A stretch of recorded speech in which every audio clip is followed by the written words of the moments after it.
Oh, okay.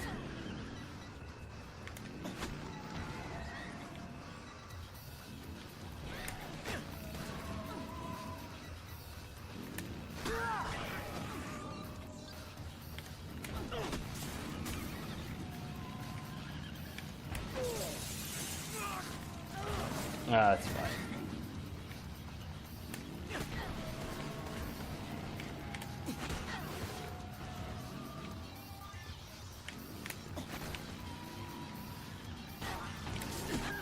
What the fuck? Why is she so easy to take down with these wall kicks?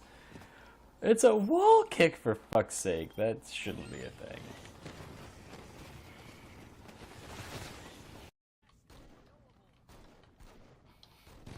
What are we supposed to do? Why won't this one go down?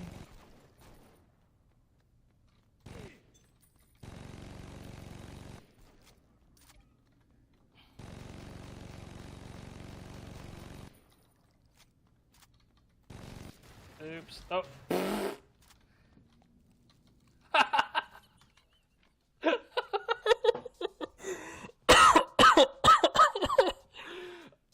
Oh, why? Why did that do it?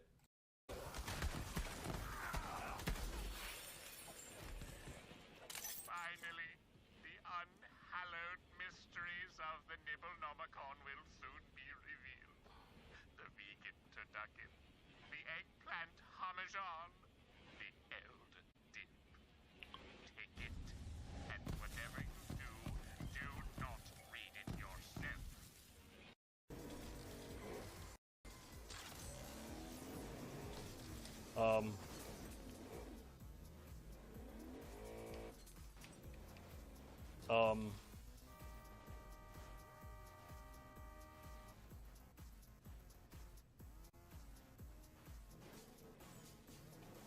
Are they making a baby car right now?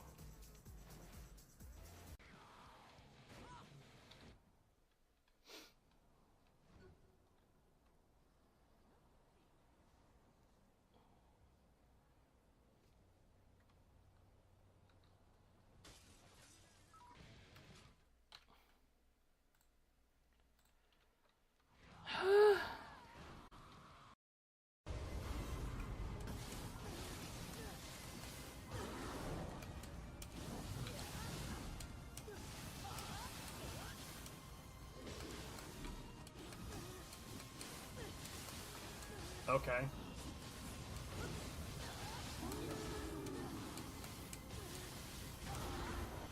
I have no idea what the hell he was doing, and neither did he.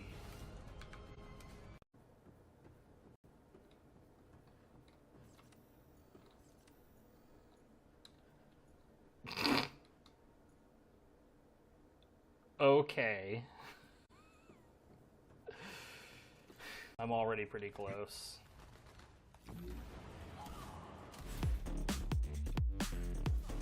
Name's not on. And that is not the correct game name.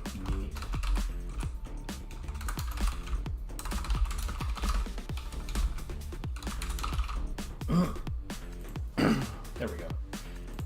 So, before I actually get started, I have decided that I would like to check something. So, I've been under an assumption this whole time about key damage that I would like to test. Let's set up with a couple of swords.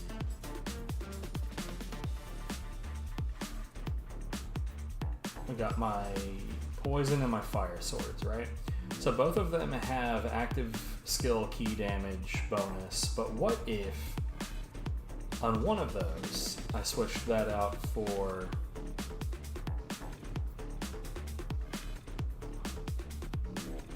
what the fuck? Attack bonus courage, but this one doesn't have break? What did I do? Hold on. Problems have already arisen.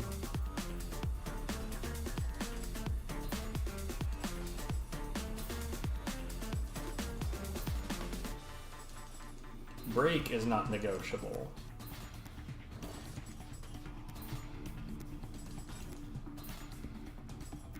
Okay.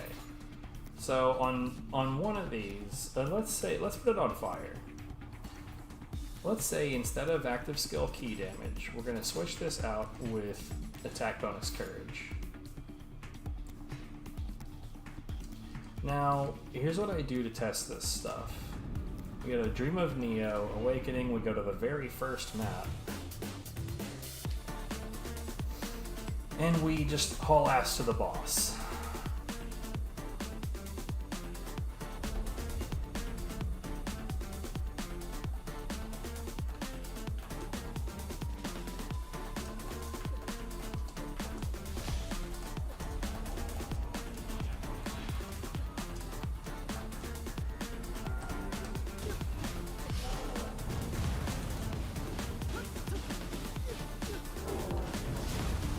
Really? Really? How am I this bad?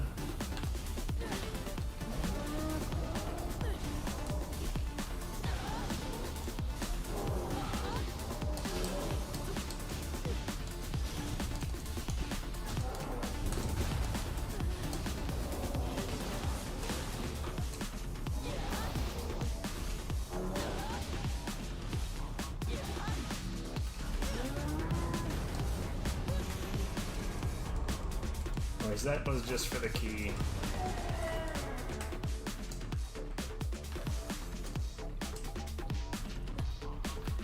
I don't know if that was faster than just running. Maybe, maybe not.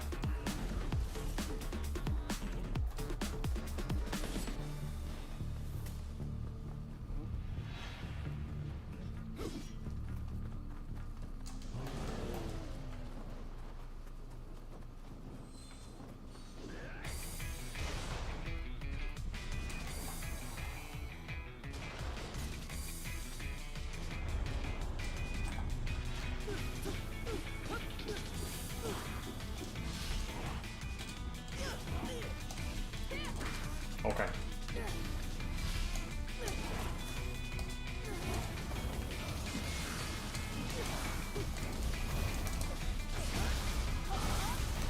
I will say, on enemies, it doesn't really look like there's much of a difference at all.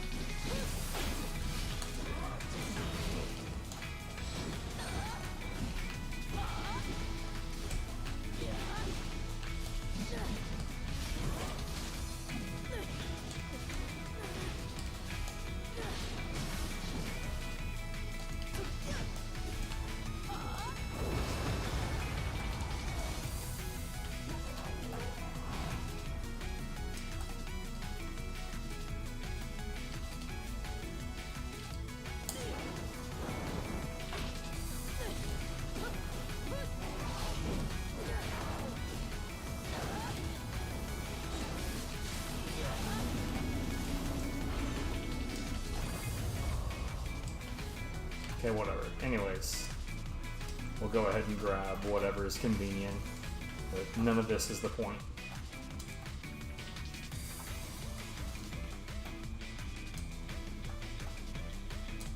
You know what?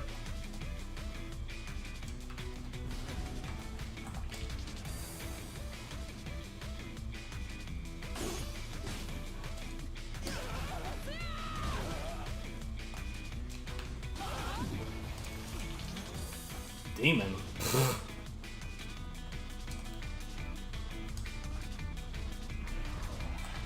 Excuse me.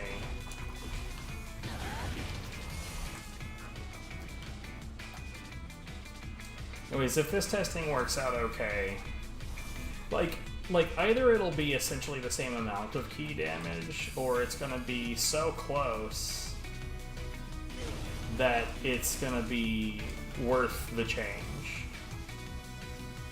That's my assumption. I've got my Earthfold. Yeah, we're just gonna jump in, run forward, boop. I already took the screenshot, but I do insist that you destroy this, please. Are you shitting me? Boop.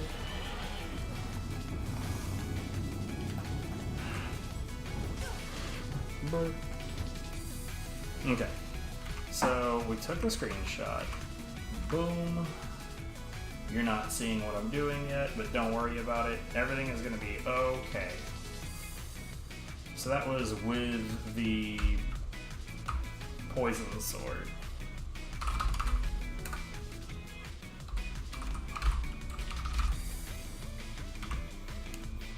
And the poison sword is the one that has the skill, the key damage.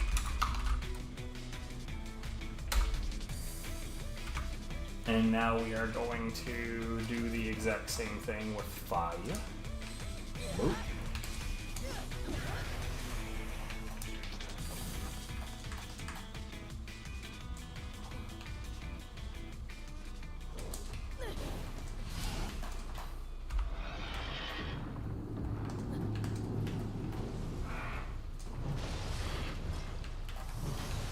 Oops, wrong way.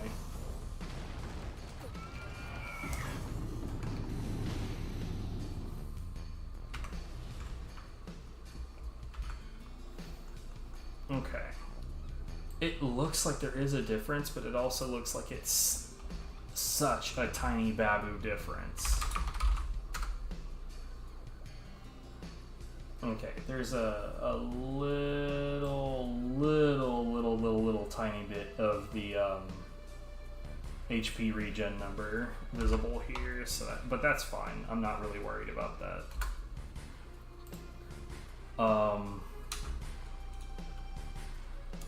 What? System 32? What the fuck? May.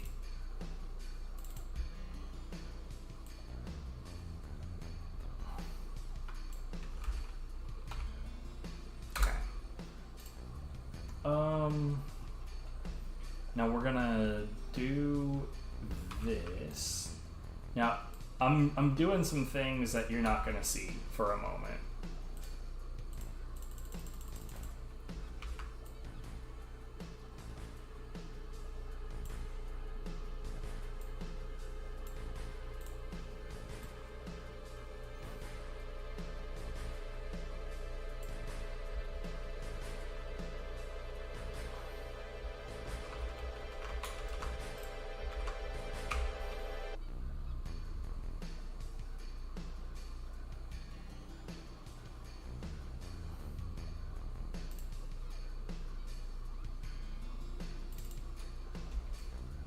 Yeah, that's what I thought. Okay, so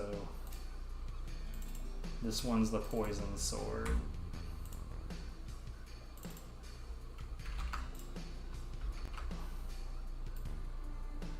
Wait, what? Man.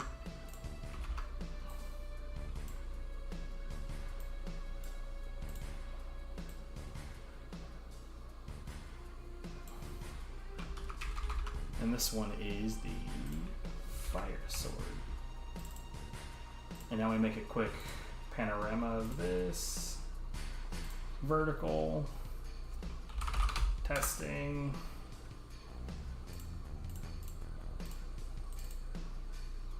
Create image. Okay. So just so we know what I just did. So this image right here. This, whoops, no, god damn it. It's fine, I can do it again. So there's the poison sword is on top. And the next one down is how much it is like this is how much that key damage gap actually is.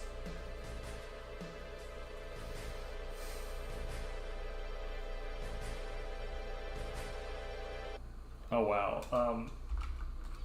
Yo, was I in standard def this whole time? Oh, I was. I'm a bad streamer. I apologize. Oh no. that was embarrassing. But yeah, this is what we were. This is the gap that we're dealing with between The top one is the poison sword that still has the key damage, and the bottom was the fire sword that does not.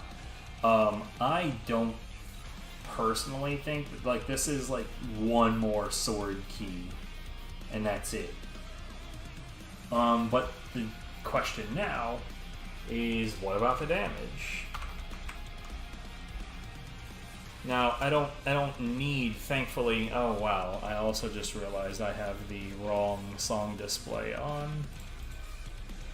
There we go. Jesus Christ. So the question really is the damage. So, whoops. So that was 6877.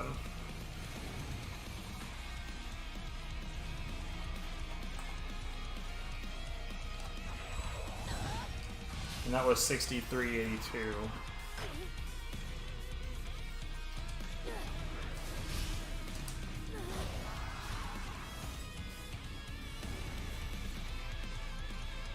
That's like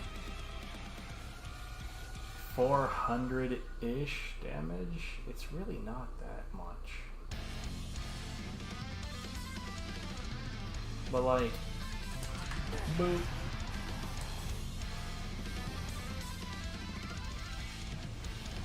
I think in most cases this is going to make essentially no difference.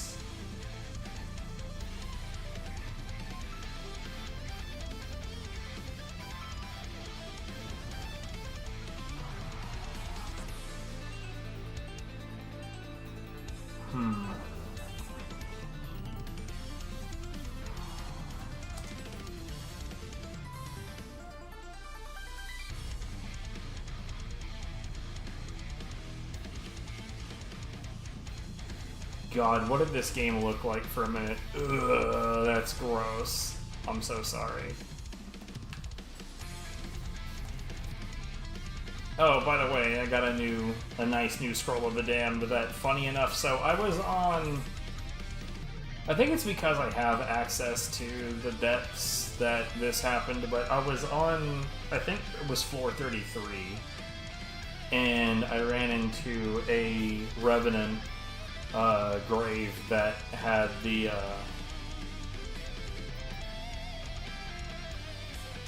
marking. Yo, why is it showing me the wrong?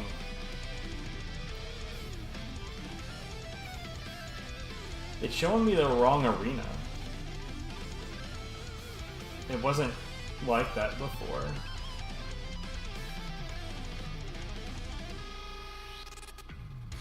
Hold on, what the hell? Okay, yeah, this is where you fight Gyuki, so I don't know why the image is wrong. We're gonna fight Gyuki real quick for fun.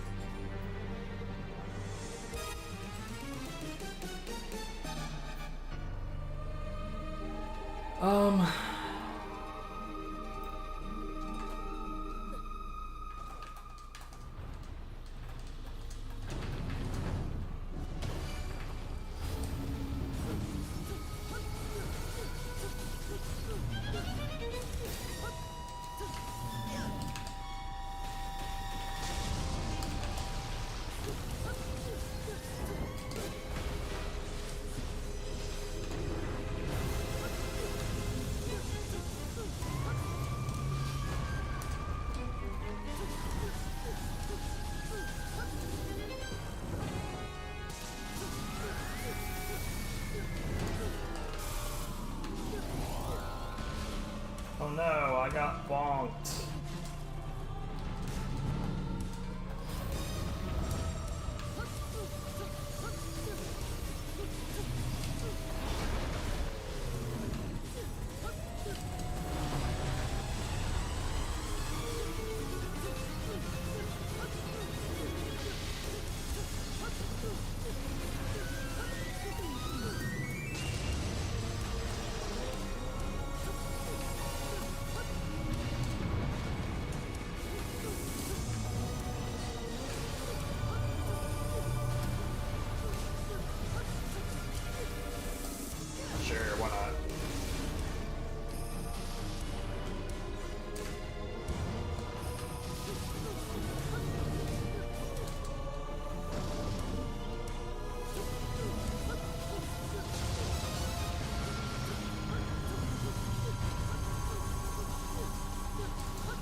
Good.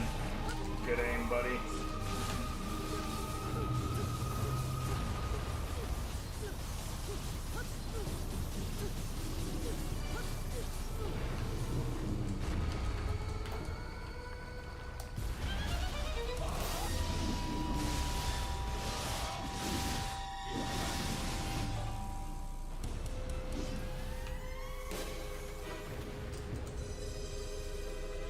Yeah, I don't know why the arena image is wrong. It wasn't before. It's very strange.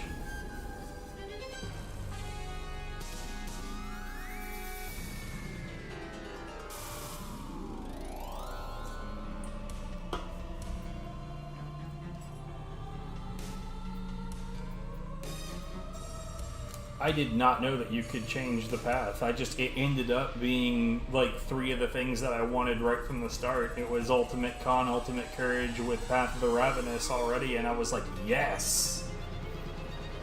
Or I say Path of the Ravenous already. After I completed it, it was the very first thing it gave me.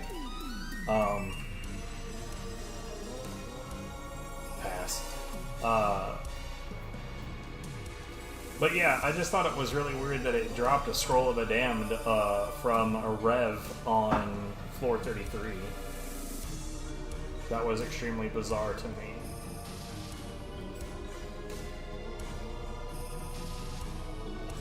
Genuinely though, why is the image right there wrong?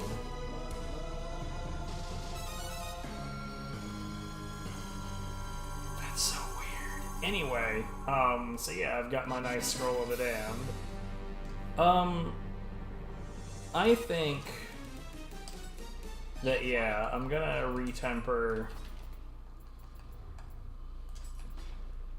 these and just give myself some more damage. No, not skill. Skill not good. I think my skill is at 99.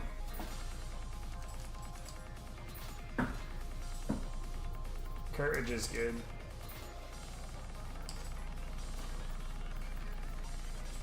Heart is good.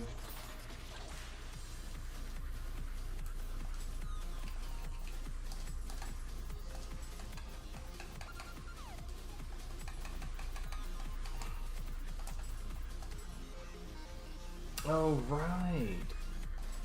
Hold on. Actually, I need to filter out everything else first, so...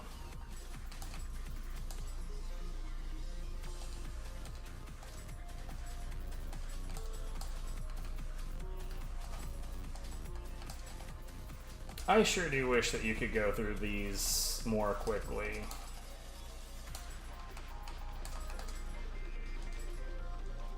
Like, why, for instance, this is really annoying to me. Why is it possible for me to specify levels higher than is possible? Like, that's just silly. Don't do that.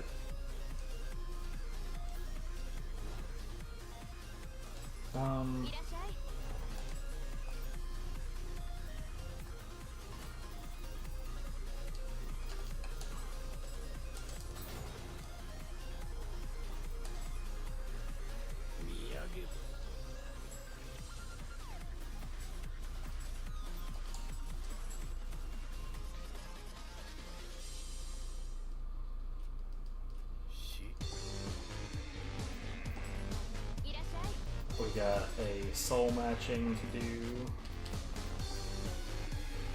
Right, that one was level 200. And there's the rarity inheritance.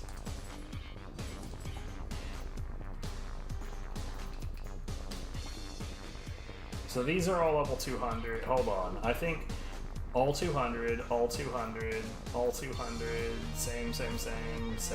No, yo, really? Okay, for a second I thought... No, yeah.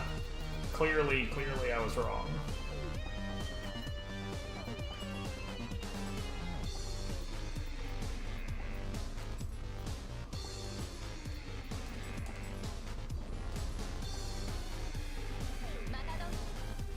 Still say, like, Odachi's easily my least favorite thing in this game. I will say, like, from my old scroll to the Scroll of the Damned that I have now, it's more or less the same scroll, except it has Path of the Ravenous and less life on it. I gotta be honest, I'm not impressed. It doesn't feel like it like, I don't feel any better about it than I did the previous setup.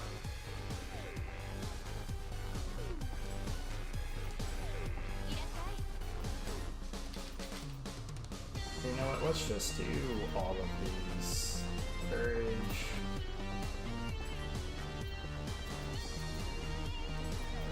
Courage is good. I've got like 4 different stats that are at 150 even, so... Maybe not 4. I know I've got Courage, Con, Strength, Heart. Yeah, 4. 4 different ones that are all 150 even.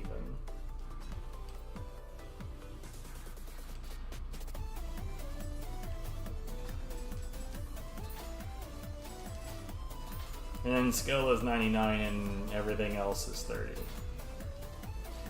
Say everything else like there's a whole lot else to work with.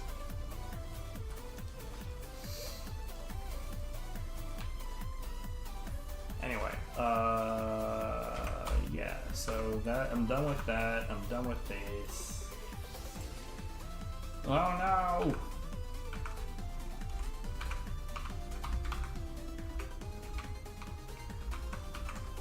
Man, this did not take long.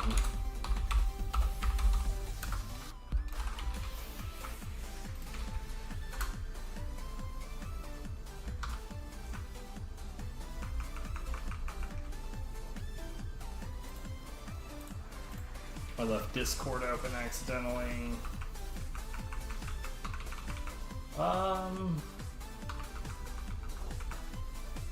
Yeah, anyway.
Nerd.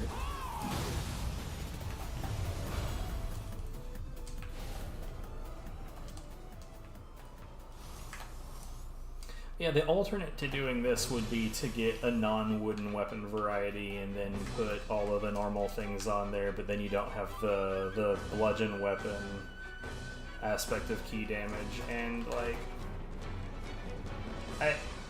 it's not necessary. I just like it. I prefer it that way.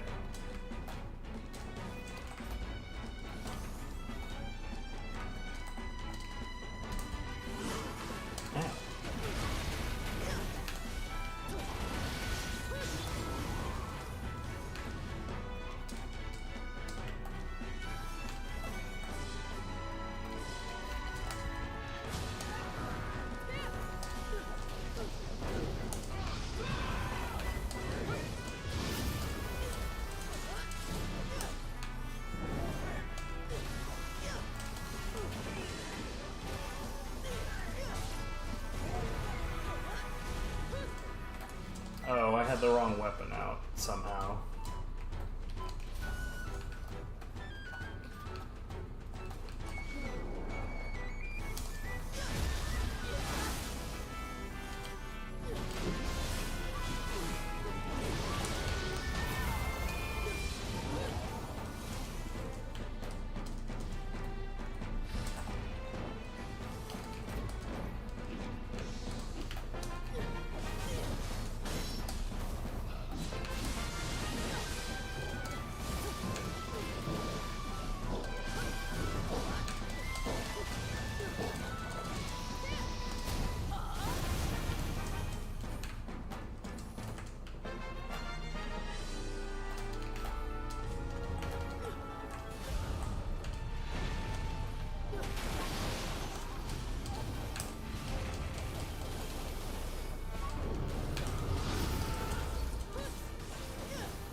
What?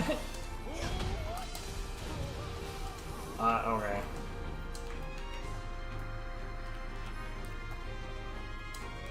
I'll be honest, I didn't know that he wouldn't get poisoned by that. I totally 100% thought that that was gonna be it.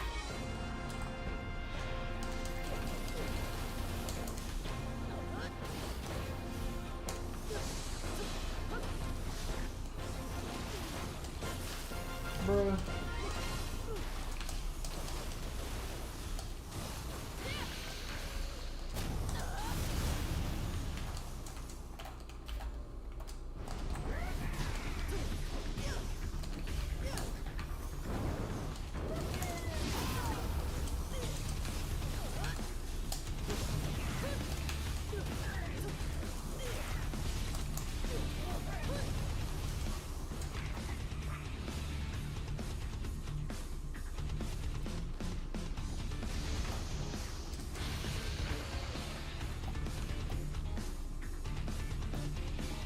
Oh.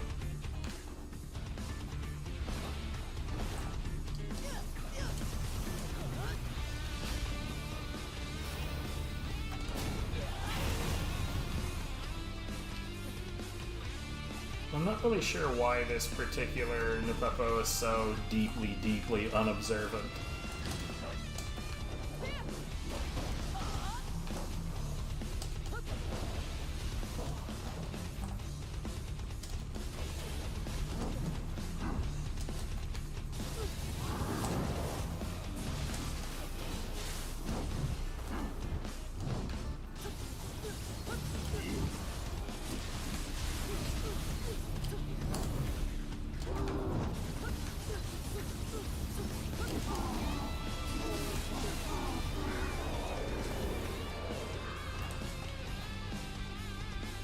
Nope. Come on.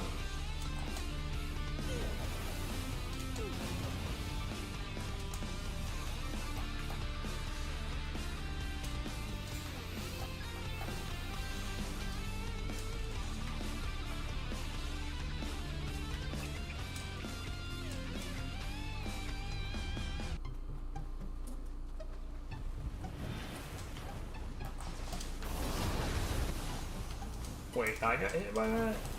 Bruh.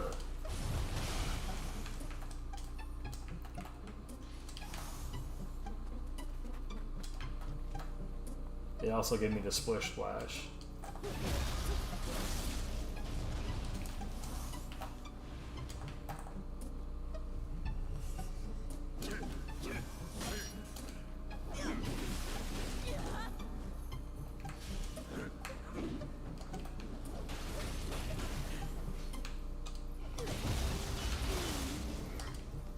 Crimson Flurry. Gotta love that shit.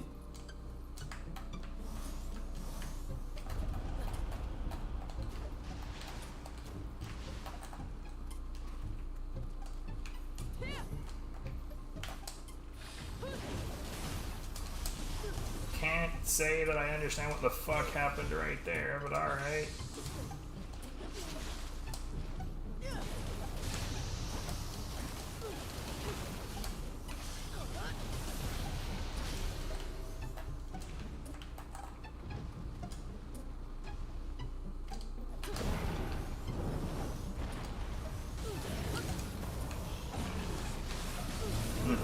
You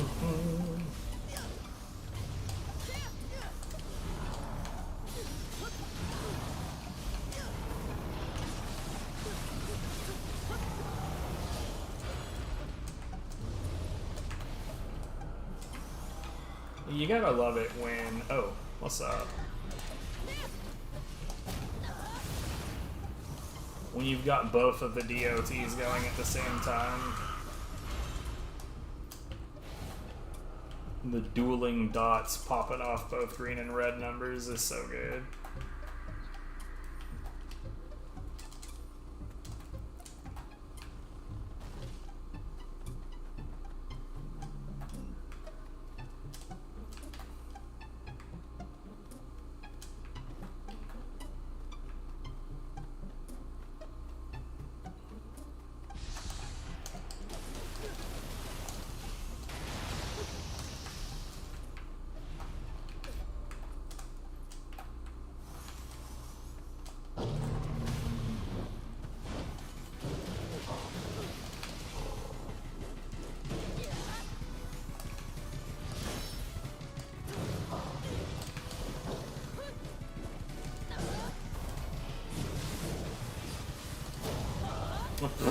Okay.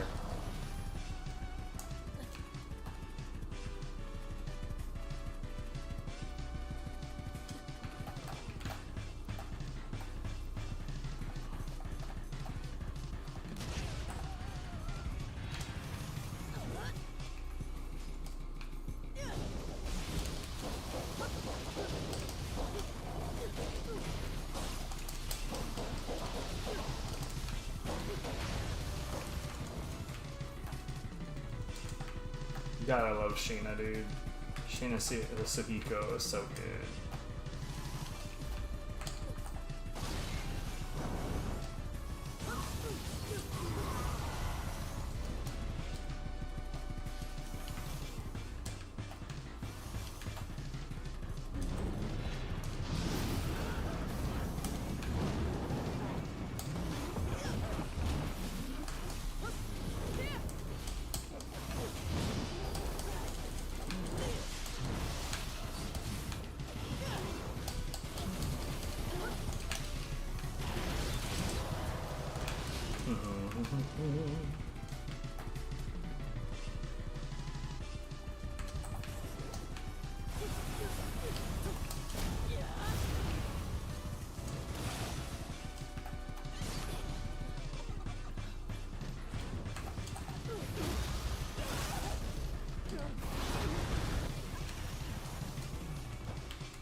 Yo, what's up, man?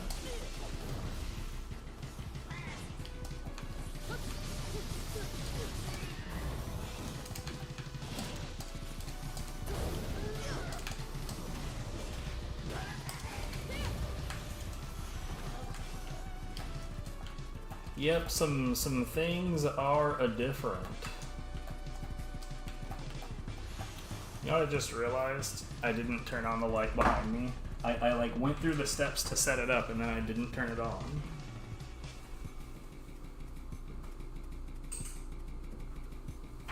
Oh, shit. And then I tripped over my seat.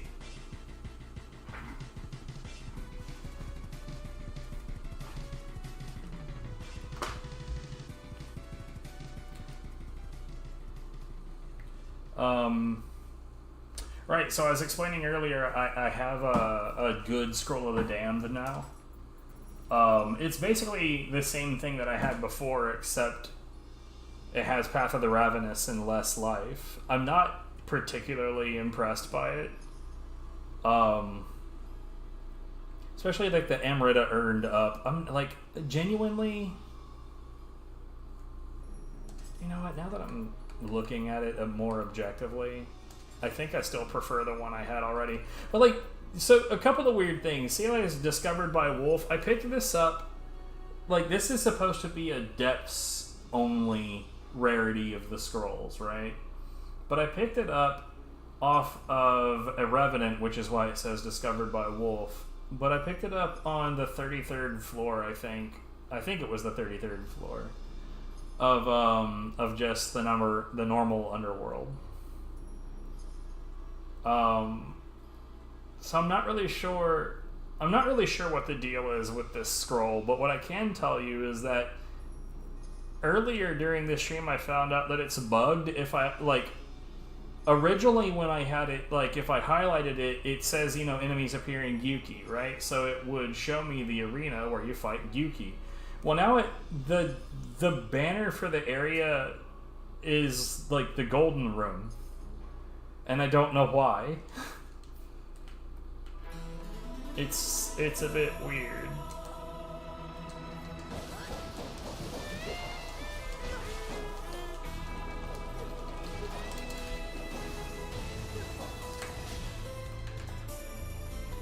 Yeah, I don't get it.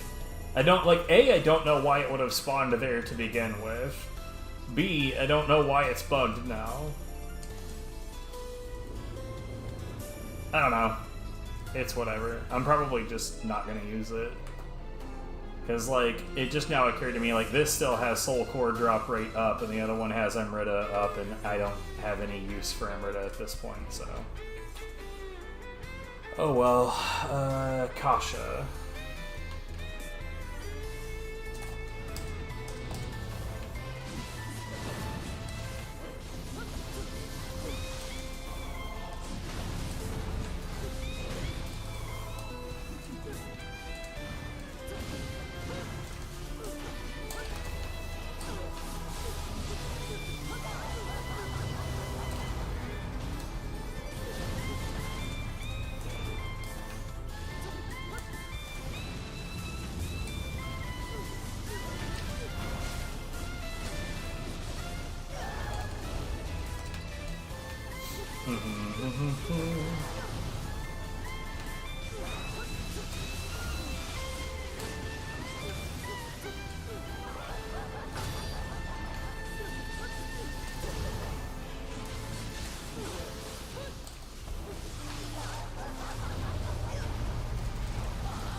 Yeah, I'll be honest. I don't actually understand,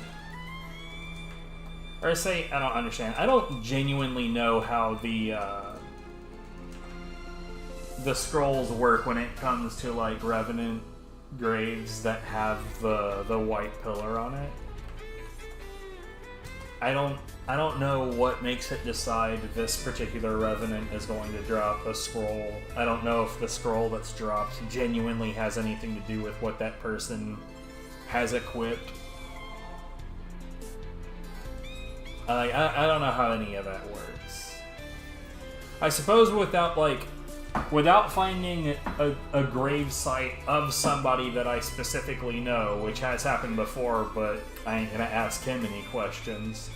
But unless I was to find, say, your grave and be able to, like, okay, I got a scroll off of that, and this is what I see, and have you be able to confirm what is or isn't there. Yeah, I'm gonna get rid of this, I think, actually. Because I genuinely don't see it. It's the golden room. Why? Isn't that the room where you fight Hanzo? What the fuck? I don't know what the deal is with this. At one point, I had a Parade of Demons scroll that was ethereal, and I thought that was just weird because, again, I had picked it up off of a Revenant, and everywhere that I could find any information online, that's not supposed to happen. You're not supposed to just get an ethereal parade scroll. So I don't know, man. I just don't know.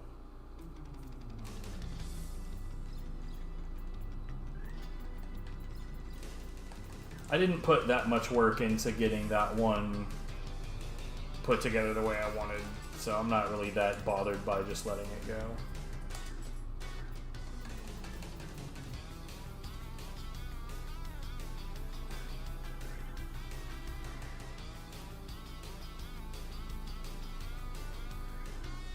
Interesting.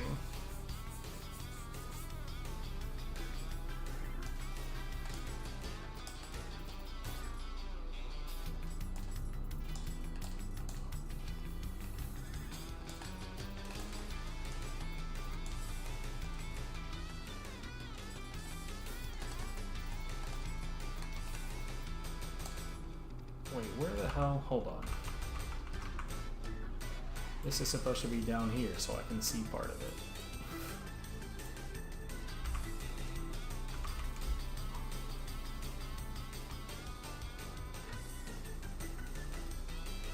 Right, that's, at the very least, that's what the game, like, implies is happening, but, again, without knowing the person whose grave you're interacting with, I don't know that there's any way to confirm it. Which kind of sucks. Like, I want to know. I want to know stuff.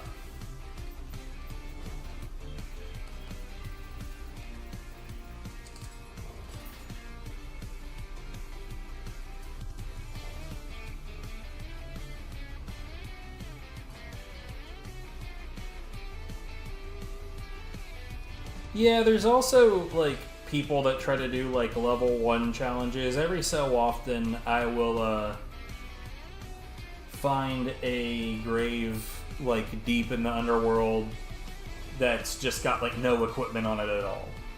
Like, some white sword, like, basic-ass white sword, completely naked otherwise. And then you have them spawn in, and you blink at them funny and they die.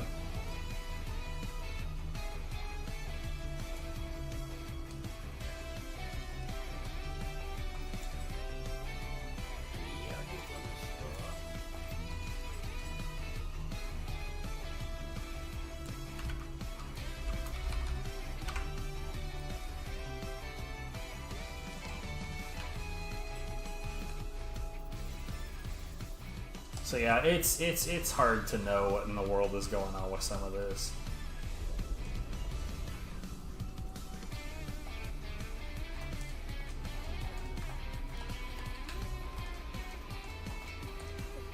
And it's still, it's funny because as a quote-unquote Souls-like and an action game in general, Nioh is one of the least documented games I've ever seen in my life, which is just strange, because this is usually the kind of game that just attracts that kind of attention, where people are just itching to document everything about it.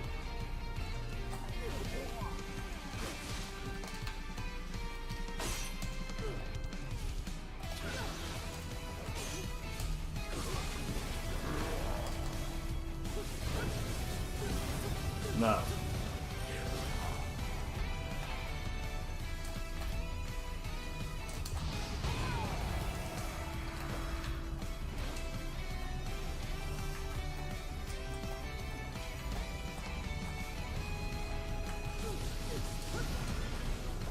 I love how he literally stopped right where I needed him to. Wow. That did not... Okay.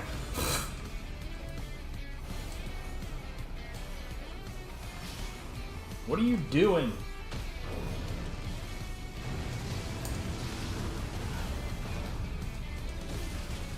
Mate.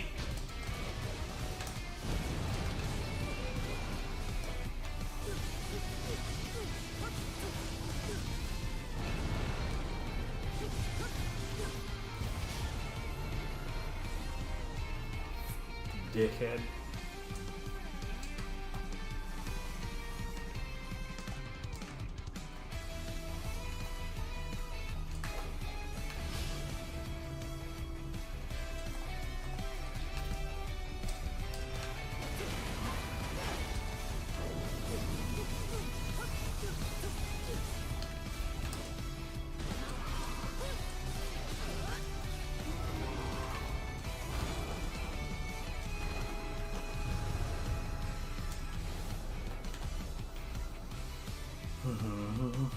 So what have you been up to lately? told me last time that Mossy was busy playing Dune, I think is what you said.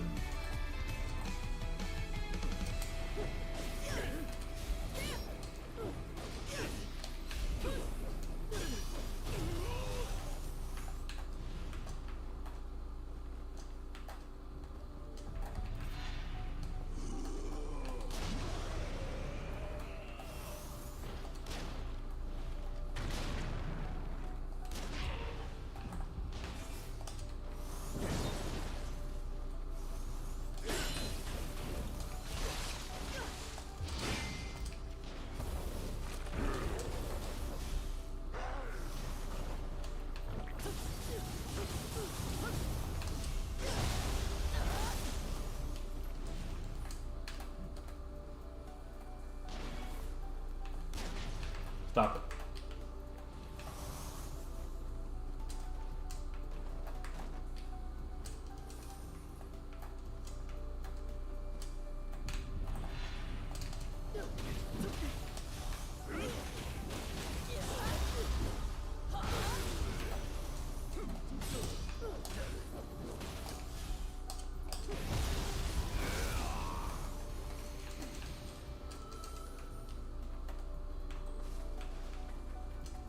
Nothing back here. Okay.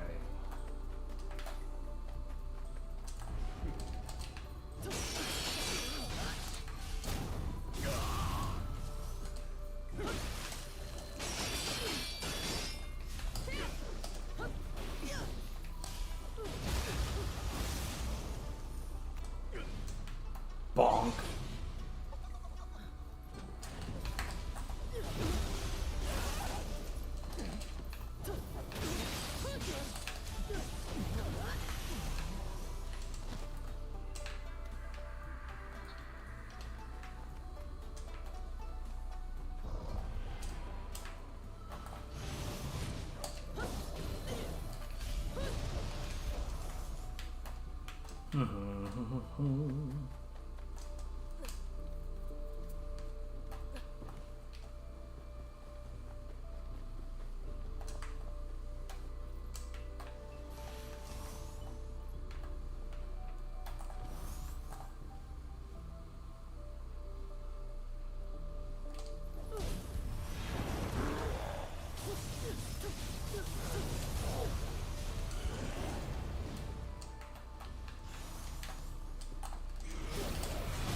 That's not what I meant to do.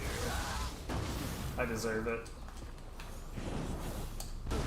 Bro, what the fuck? Stop it. Prick.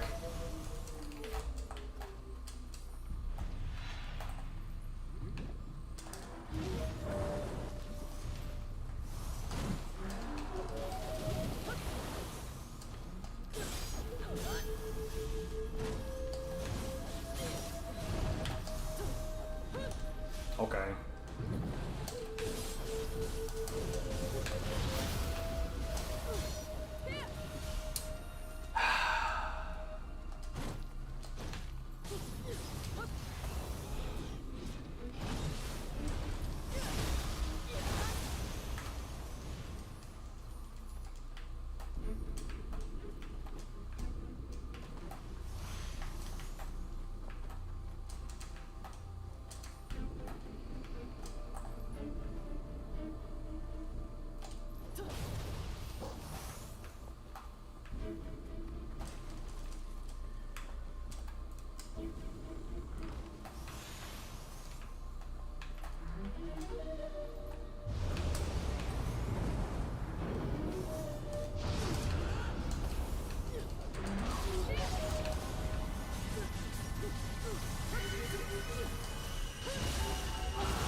Alright.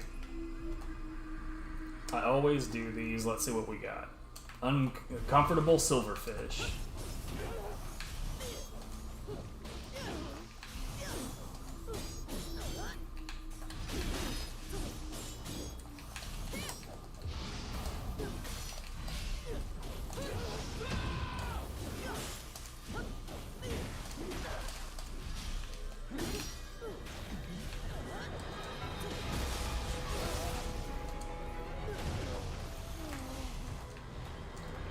Well, at least it was a scroll of the Nioh.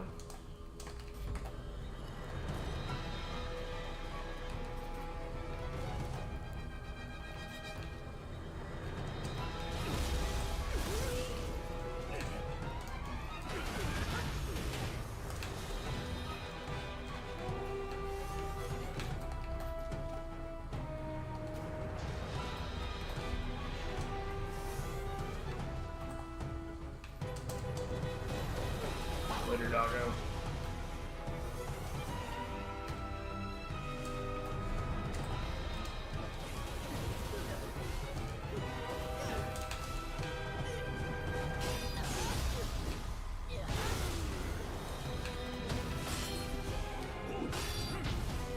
Okay.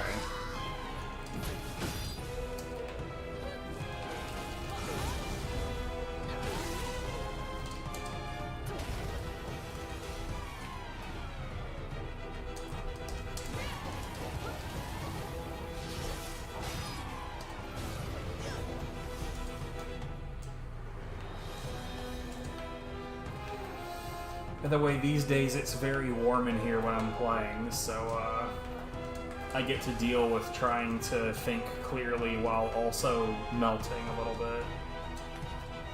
So, that's fun. Lots of fun that I definitely like to have.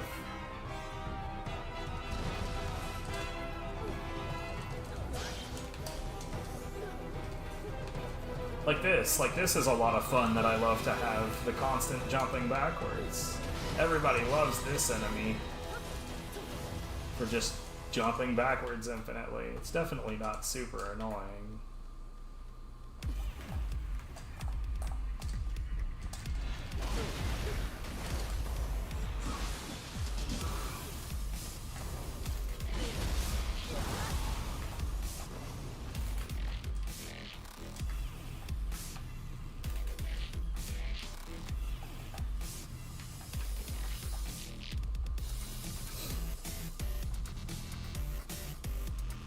Yeah, like we have an AC unit, it's just that it's loud.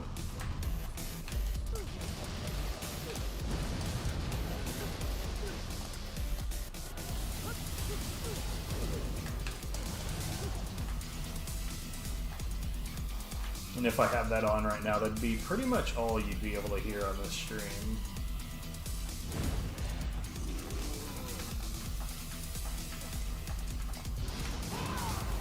Oh, okay. Well, that was some bullshit. Thanks.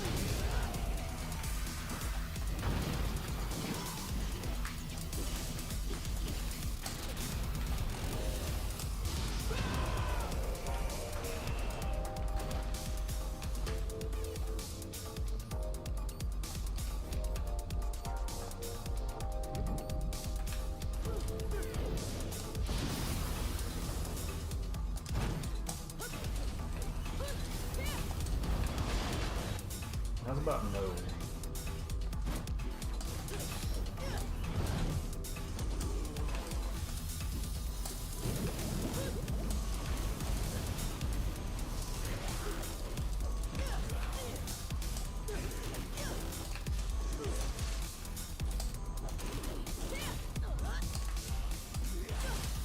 Bruh.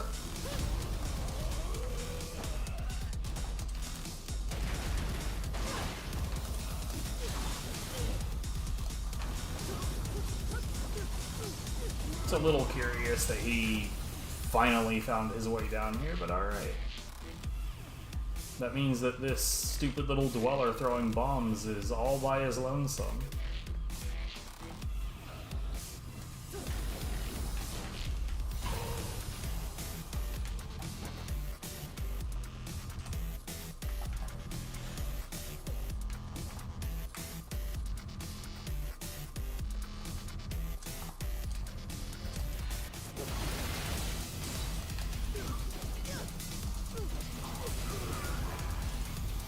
What the hell? There's a purple Nefepo over there?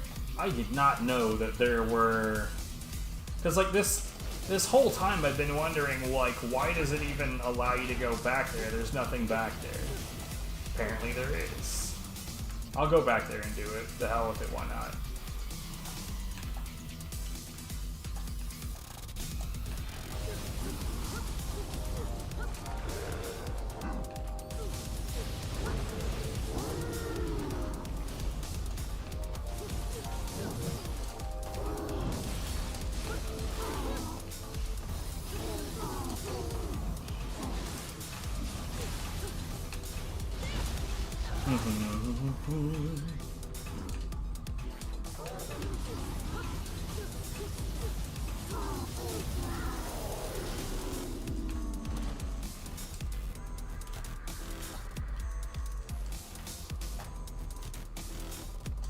That's gonna be a long jaunt, dude.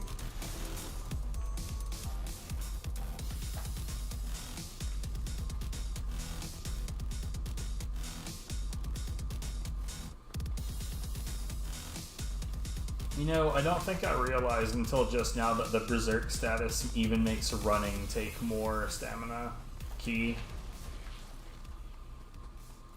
I don't know why I called it stamina. Oh no. I'm a basic bitch souls chud.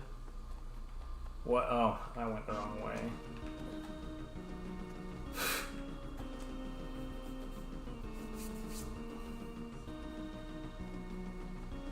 Hey, Nuppy.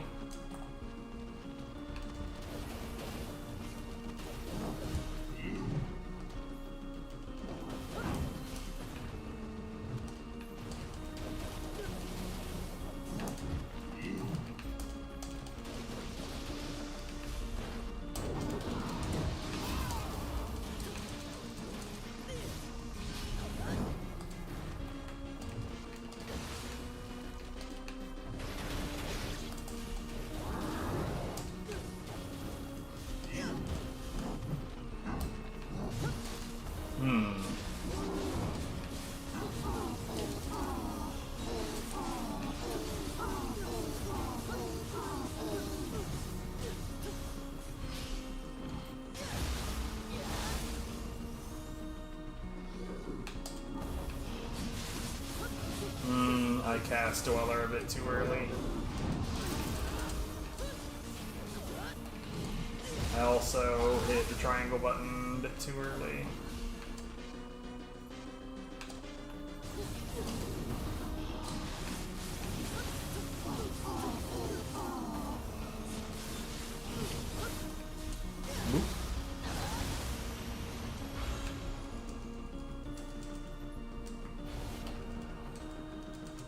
So who do we have right now? T-Man. Not a big fan of this particular fight, and I can never remember if he's more susceptible to poison or fire.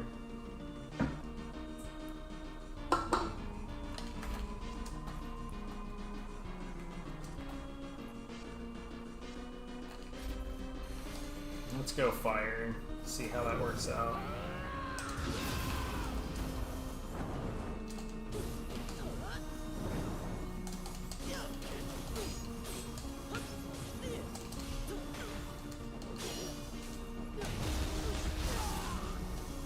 $266.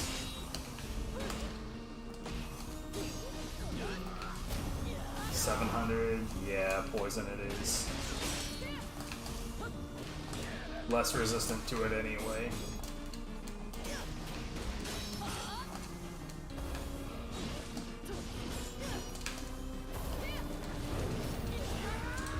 Yeah, there's this though. Deeply embarrassing.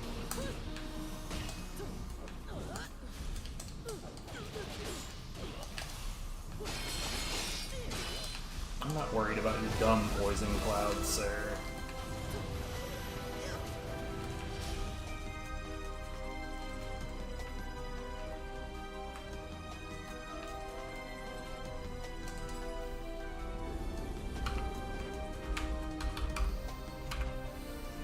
Oh no, the next boss fight is gonna be Gyuki. I don't know how I could cope.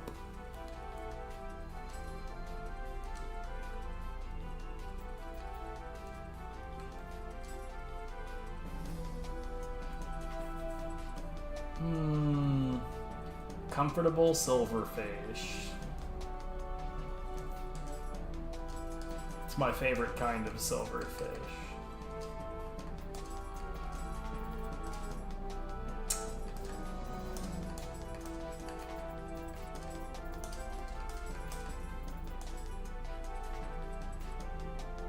Both hate. Lame.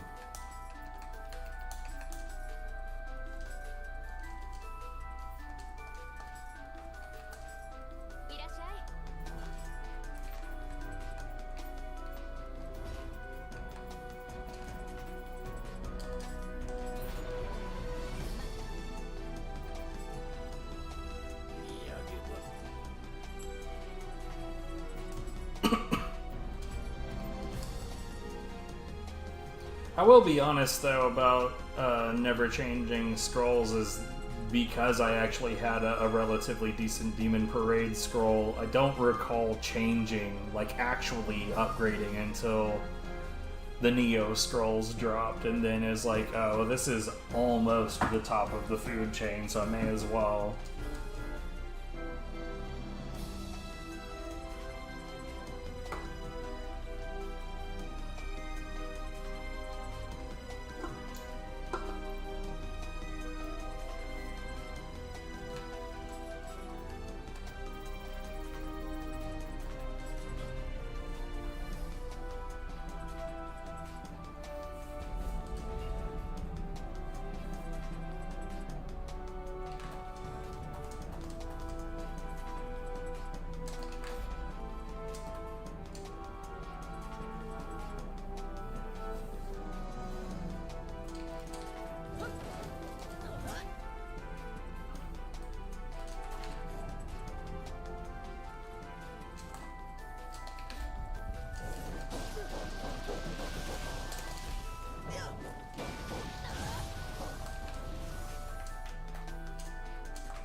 That skill, like this skill in particular, just eats those foxes up, bruh.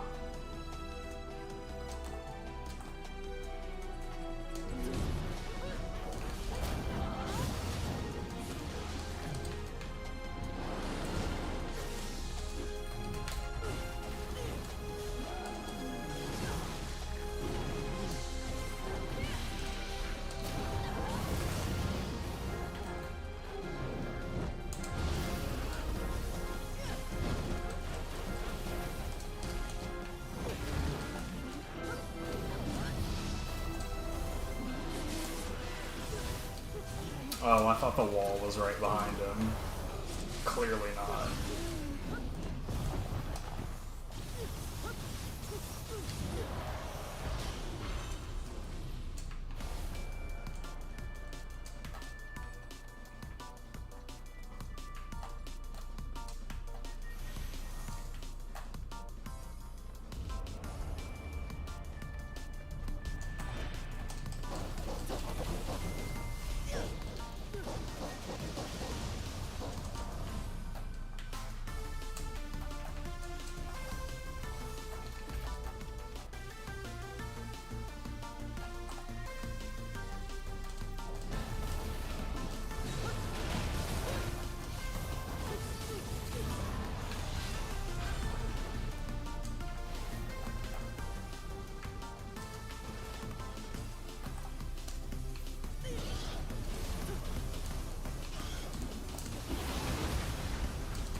Can't see shit. Thanks, game. I'm fully convinced that it goes out of its way to make sure that shit like that happens. Like, the enemies 100% take into account what your camera can and cannot see, and they react accordingly. Which is just fucking dumb.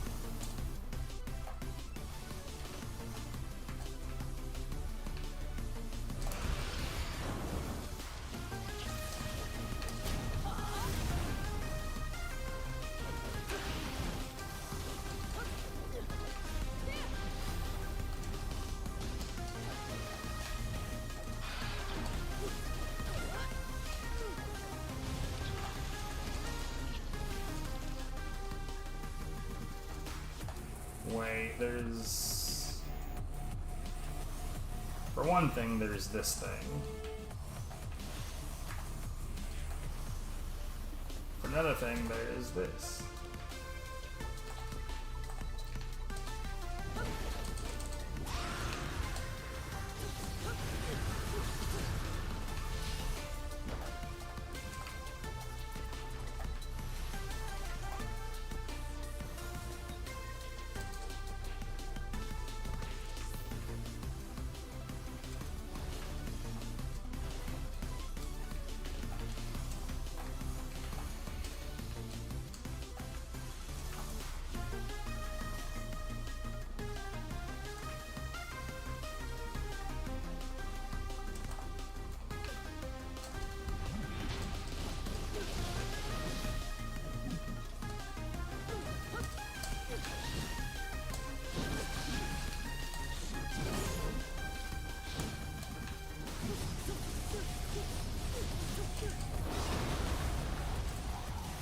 Well done.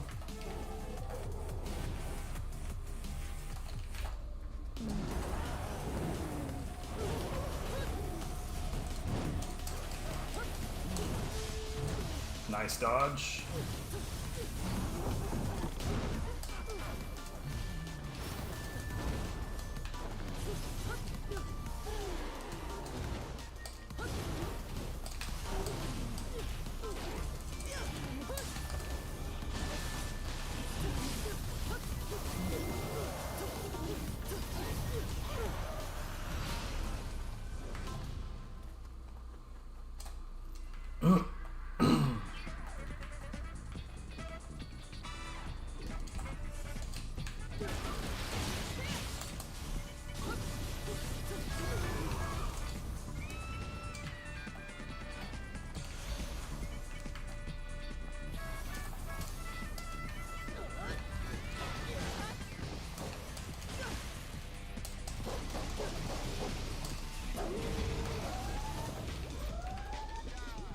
A little weird that my spinning attack didn't make contact for most of the attack.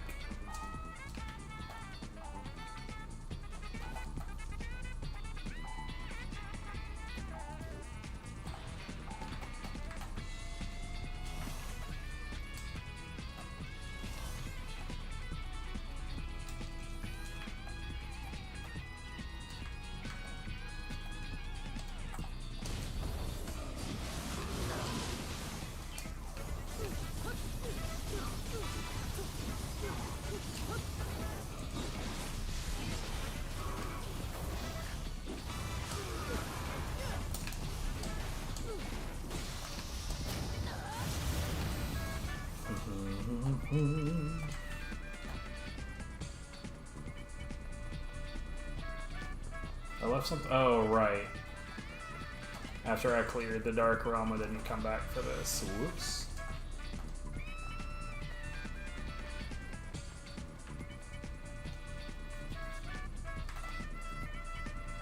Because reasons.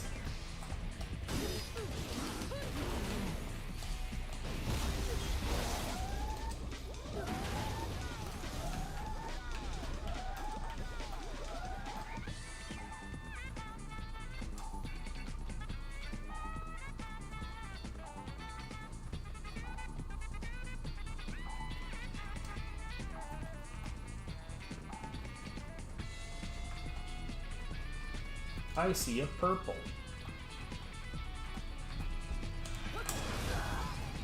I didn't get away in time.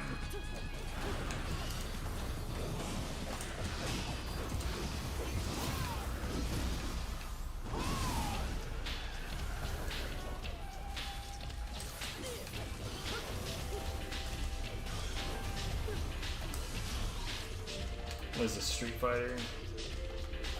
Yeah.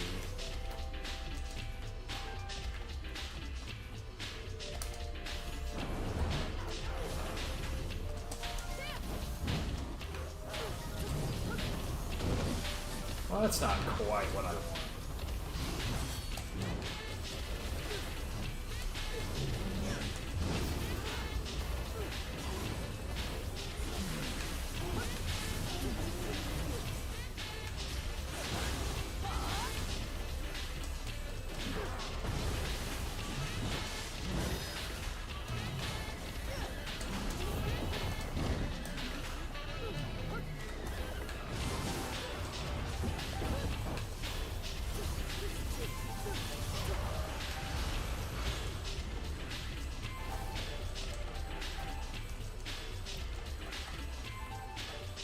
I gotta say, for Odogumo to take the full 10,000 or 10,000, the full 1,000 damage on every tick is pretty crazy.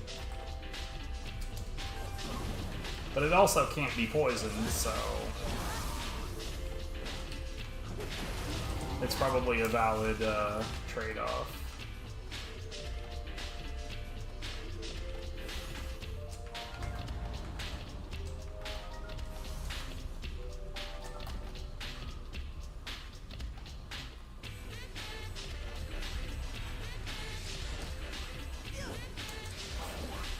I still don't understand how that attack just, like, sometimes does and sometimes does not hook. What? Piss off.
It's weird, Yasha is like 100% like set on fireable, but it barely does any damage. It's some piddly little low number like 23 or something. The funny thing about it is that Yasha doesn't even adequately resist being set on fire.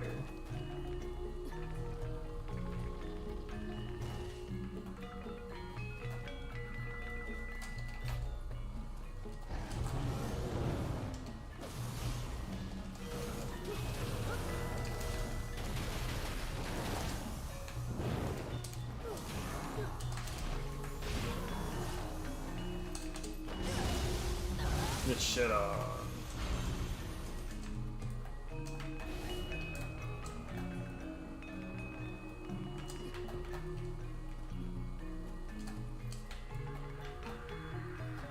There's definitely some design choices in this game that are just weird to me. Like, for instance, Nupepo is immune to poison, but not immune to fire. But he's so resistant to fire that he may as well be immune to fire.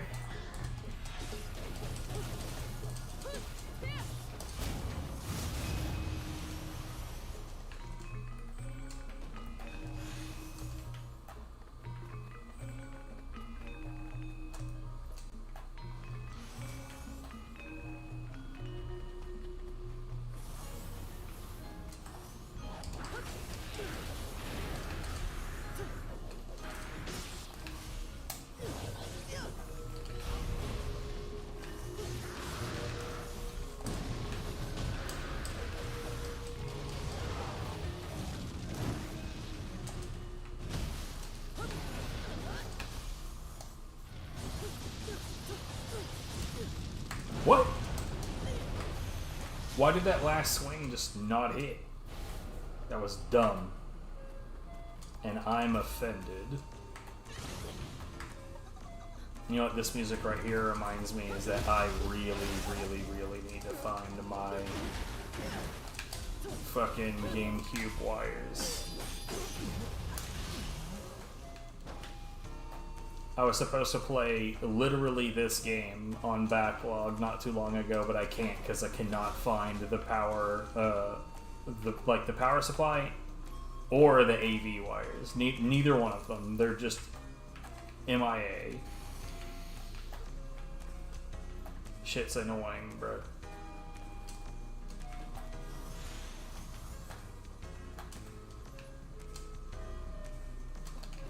You know what's more is, like, going back to enemies and status effects, I don't understand why it's possible to poison this guy right here.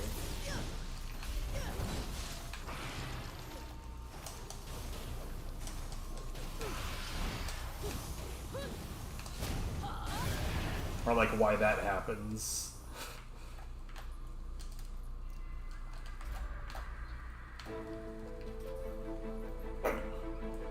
For whatever reason, Gyuki has a ridiculously high amount of fire resistance.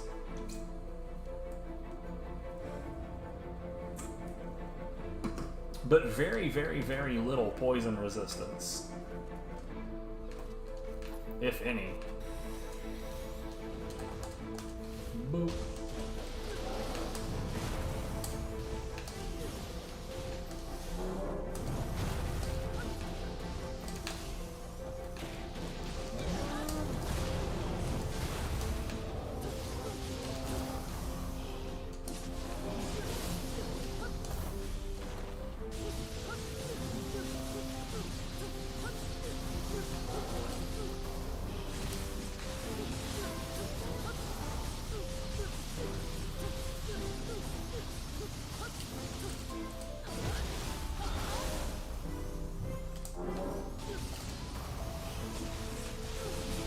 Oh, and then he comes back with essentially no key.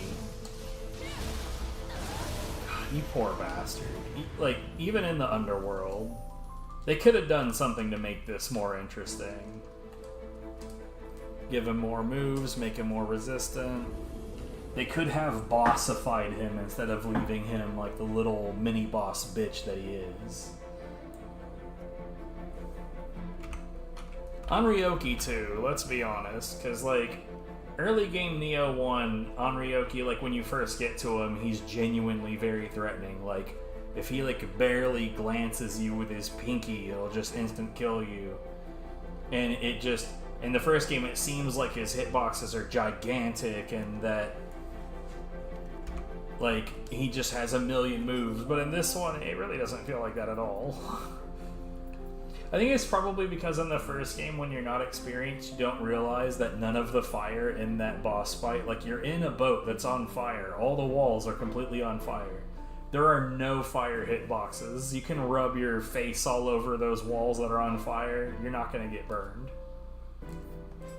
But like, if you even vaguely like glance the fire early on in Nioh 1, you're going to burn to death. So, like, that inherent nervousness about it is just, like, baked into that.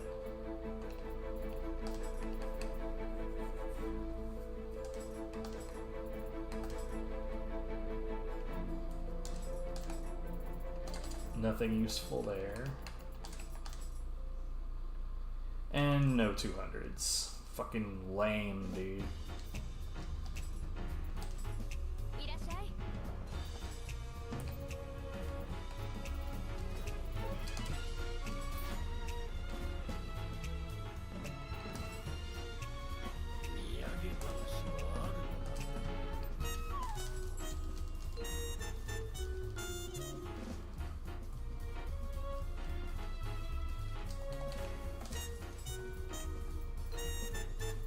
So the next fight is a Takamaru 2. I think he can be poisoned, but not set on fire.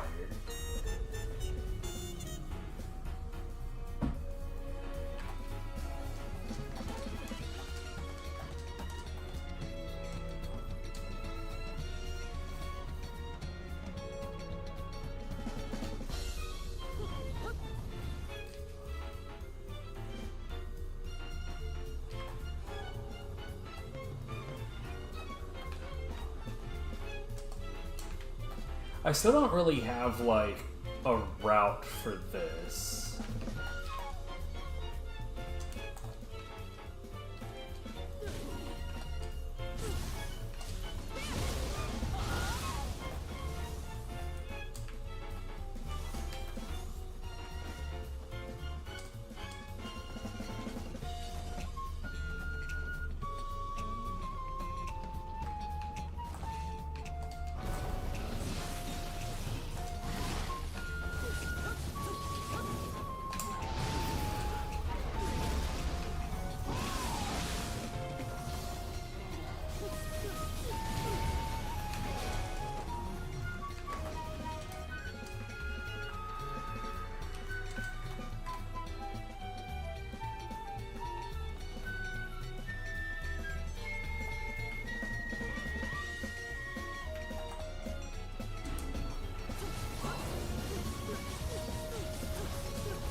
Squish. I want to say that this is the correct direction, but again, I don't really have a solid route for this yet.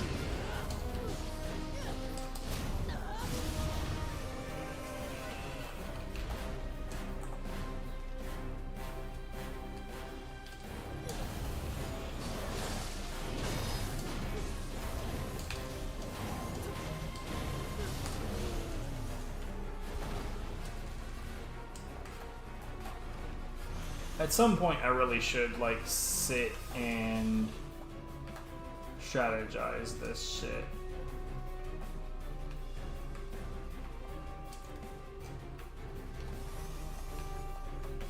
Where is this out here? Okay, so...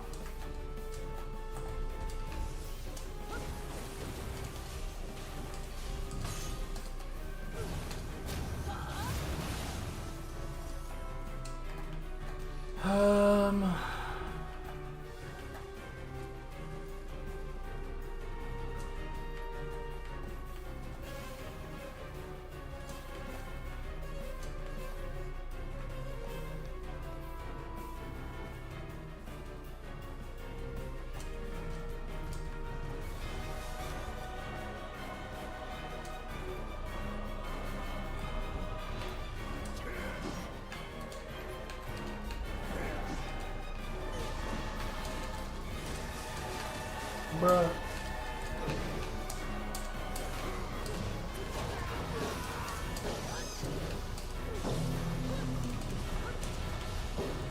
It just did not react to my inputs and just sat there and let me get hit by all three of those blobs of water. That's fucking shitty.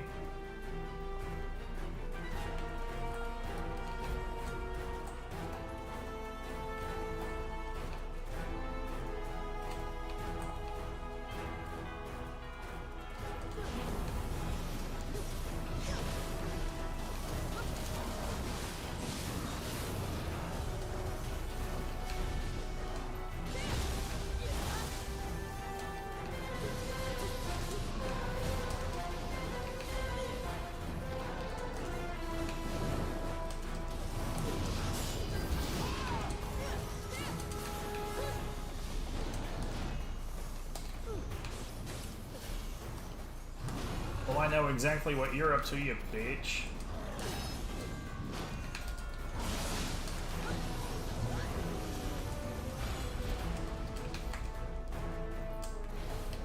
Pretty sure I'm about to fight a Suiki.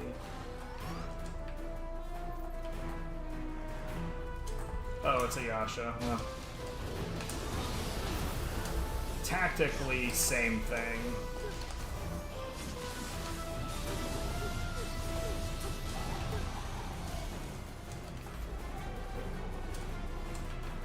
Because the weapon choice wasn't going to be any different.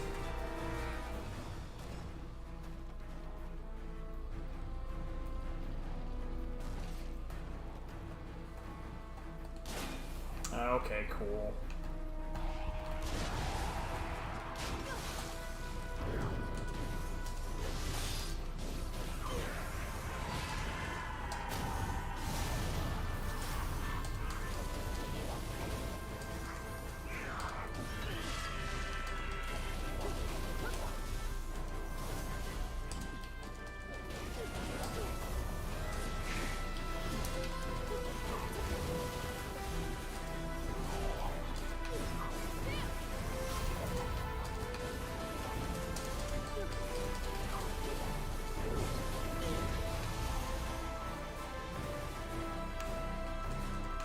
Bruh.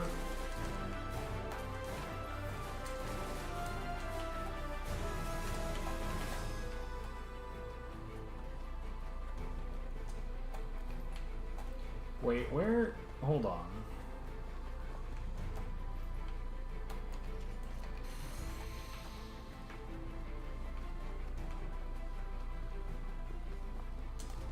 I'm imagining things.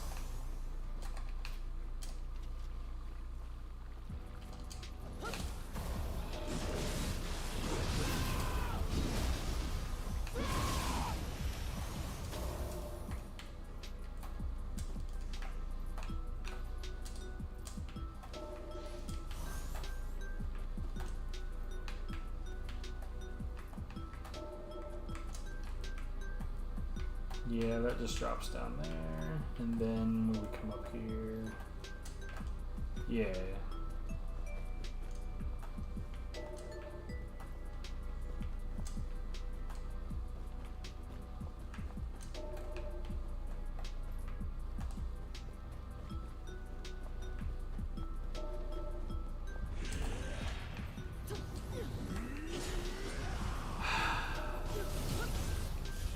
God, this guy is annoying sometimes.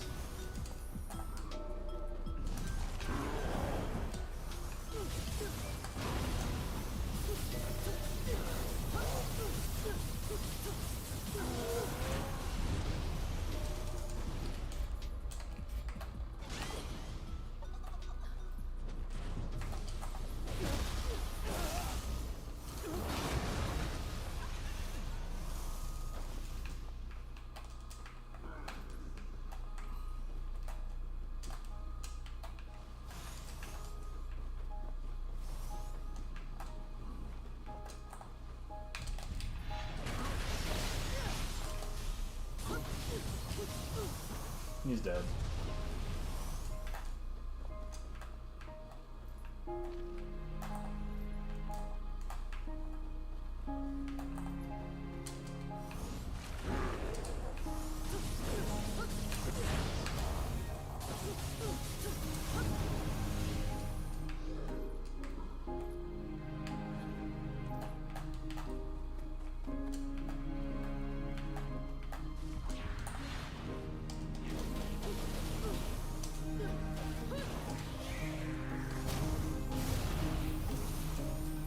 So Itsamade can be both poisoned and burned, but man, he's so resistant to both.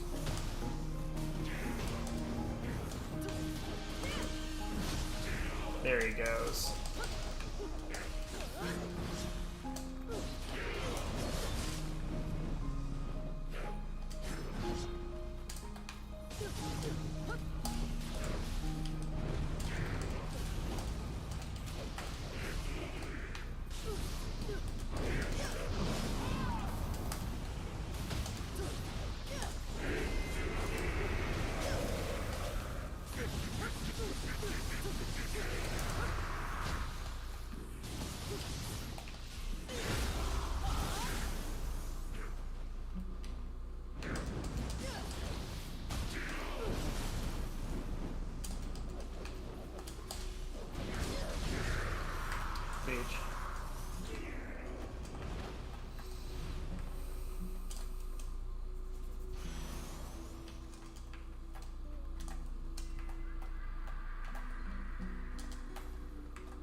Now, like I said, Tekamaru, I'm pretty sure that you can poison but not burn him.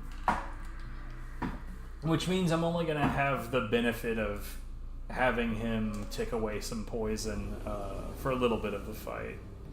Because once he Dark Realms, a couple times, not really going to have any benefit from it anymore because he'll be so resistant to it that it won't even matter.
Nice aim, buddy.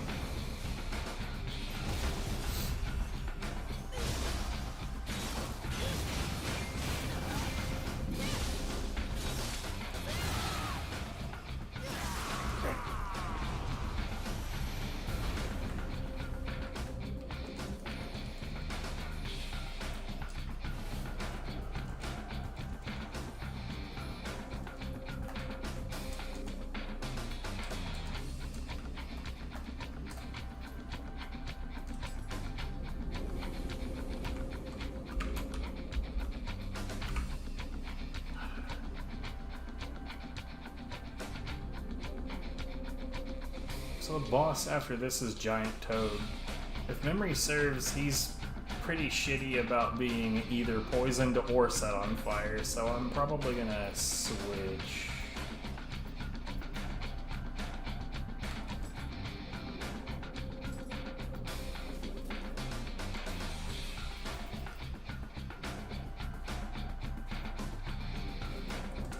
We'll do our classic setup of purity paralysis.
What is this? 33, 33.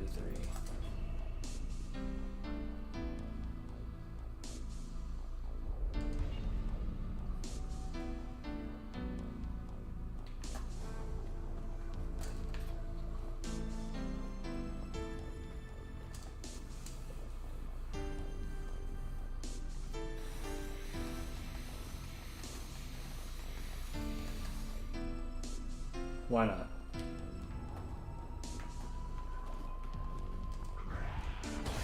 I keep on forgetting that this dude is here.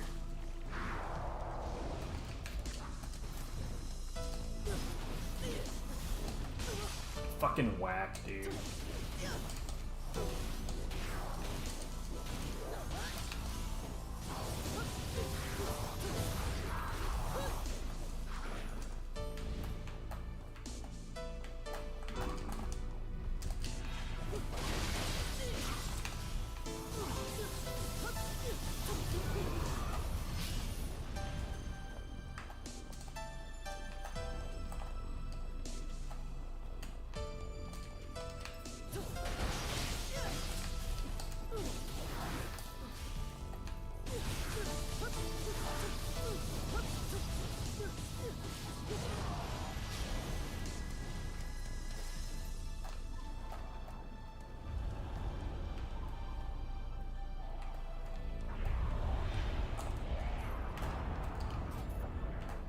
Good aim.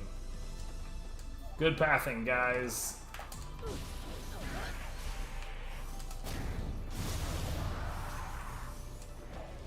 You wanna actually try to fight me, or are you just gonna zip around out there all day? What the fuck are they doing?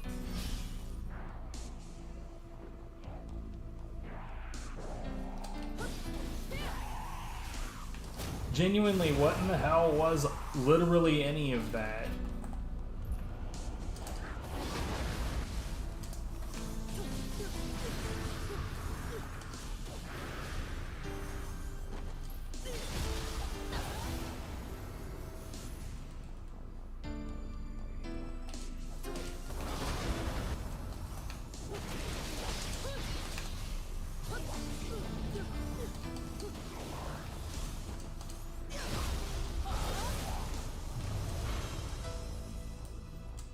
I have no idea how much 100 Night Incense I have at this point.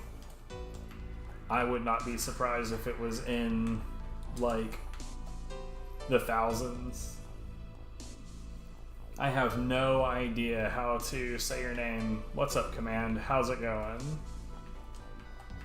Yeah, a little bit. We are currently on floor 33. I'm mostly just grinding at the moment. Could be worse. It's too hot where I am, so I'm a little bit on the melty side, so I'm not gonna fight as good as I should. But, you know, it is what it is.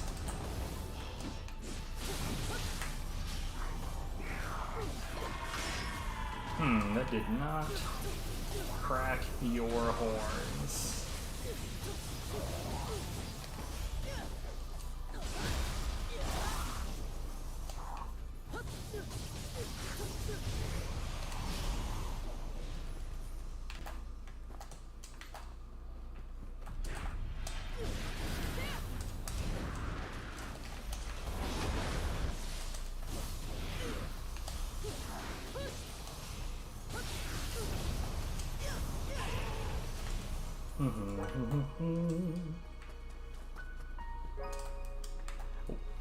What floor have you reached?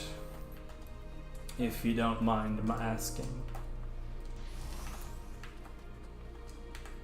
Wait, what was this? Stone? Yeah.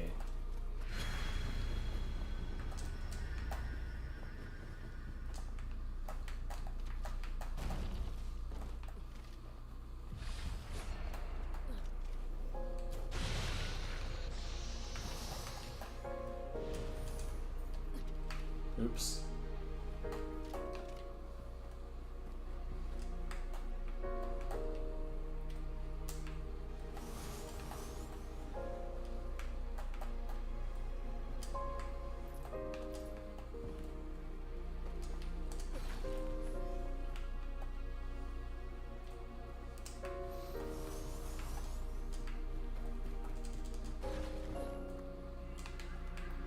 All right.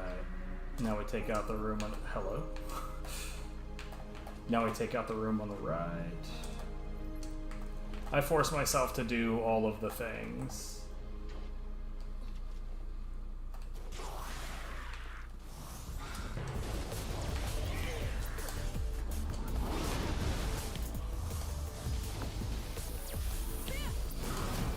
Yeah, it's gonna hit. Deeply annoying. Thankfully, that grapple is super weak sauce.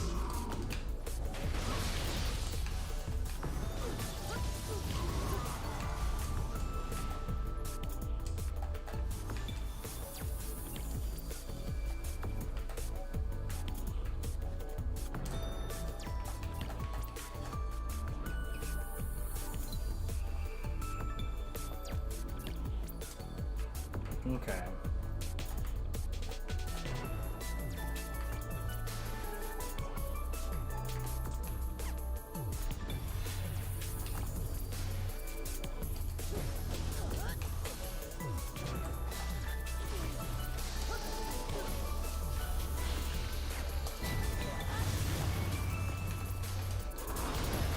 No.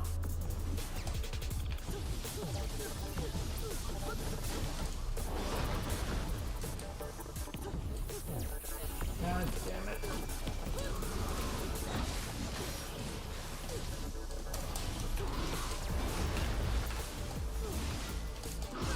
Bruh.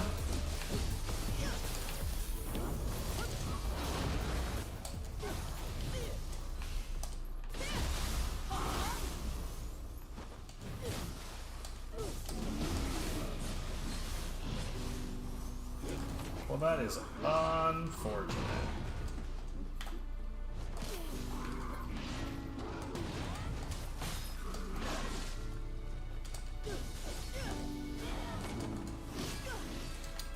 What the hell, dude?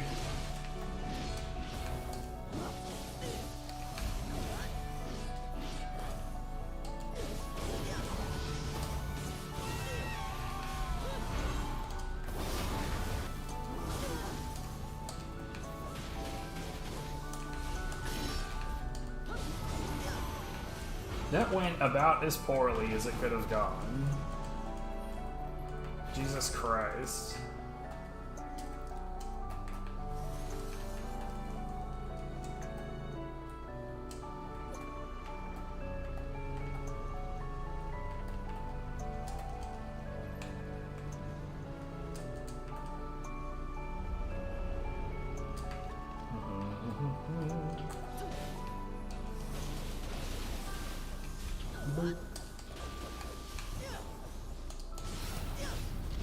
Are you serious?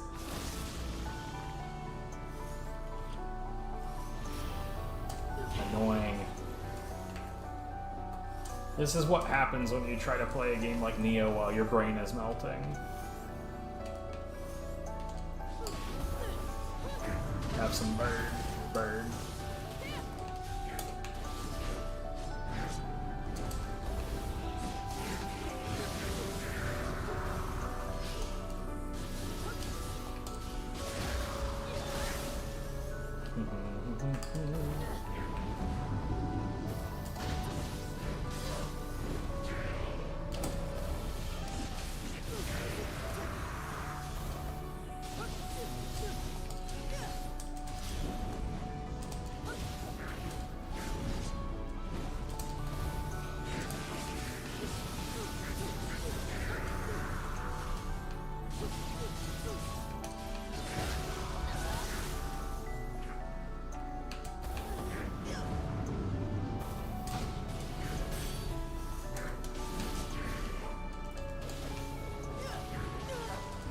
Nice dodge. I guess I did just want to stand there and take that.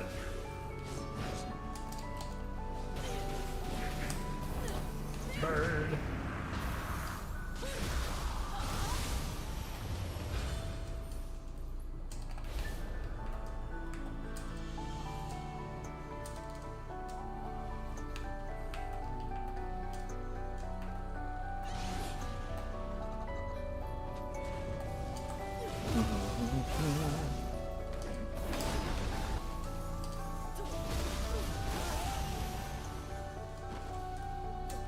I'm not using a double finisher weapon, so I'll just make my own.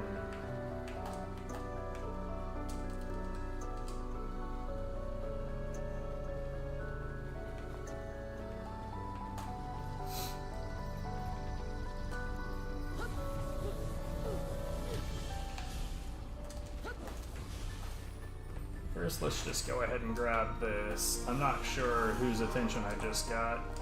It was this guy. What's up, this guy?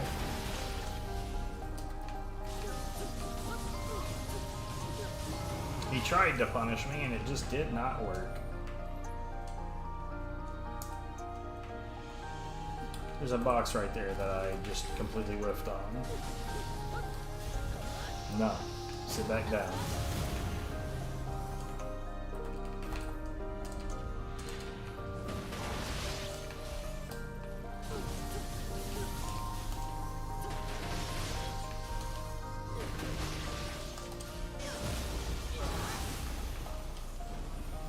Paralysis is way too good if you're using it well.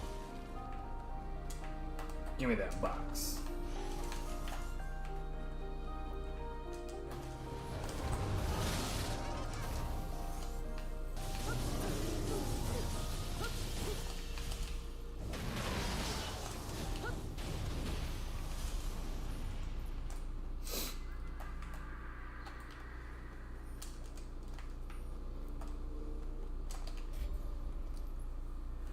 Giant toad time.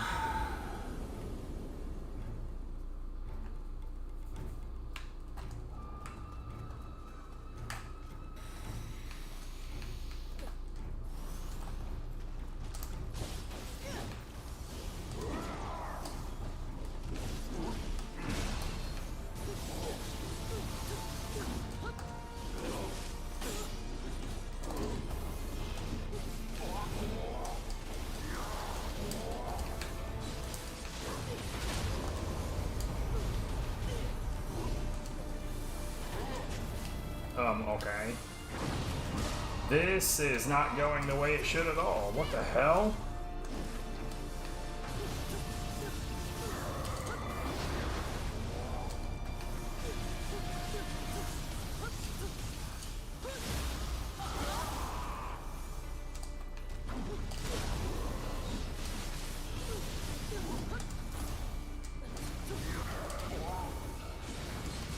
go. Jesus Christ. What a fucked beginning.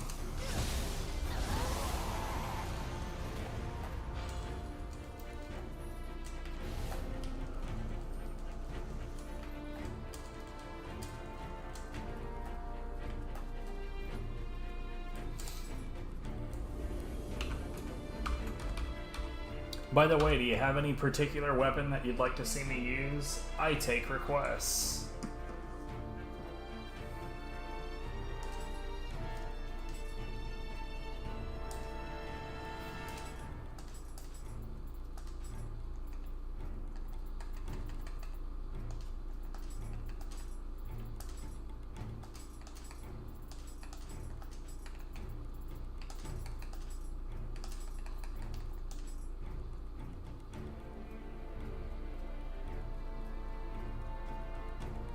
It's 15. Yeah, we'll take that. I'm gonna have to temper the Grace inheritance off of it, though.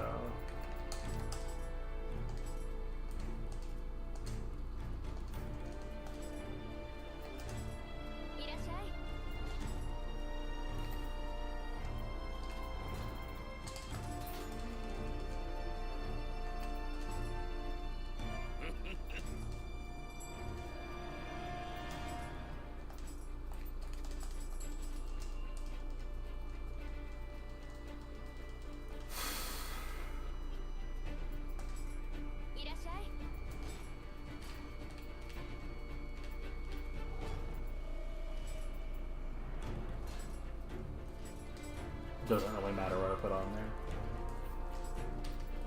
there. That's level 200, so what I need there is a rarity inheritance.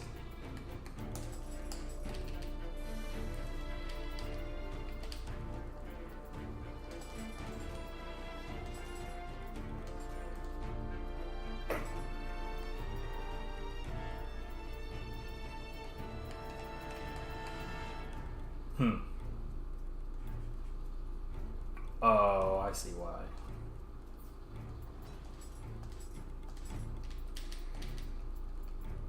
Actually, we could fix that right now.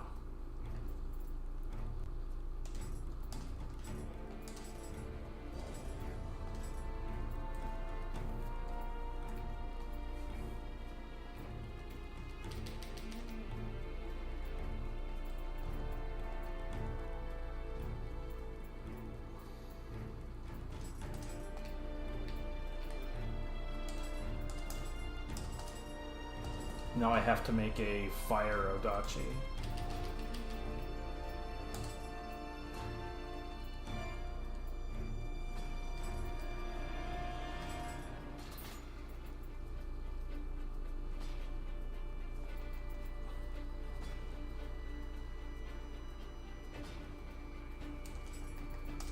Oops.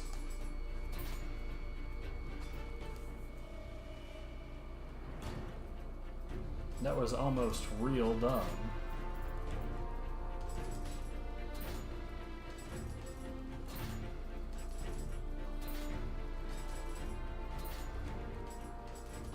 Right now we're looking for active skill break. The easiest way to find it quickly is that it shows up as a 17.9 on the right.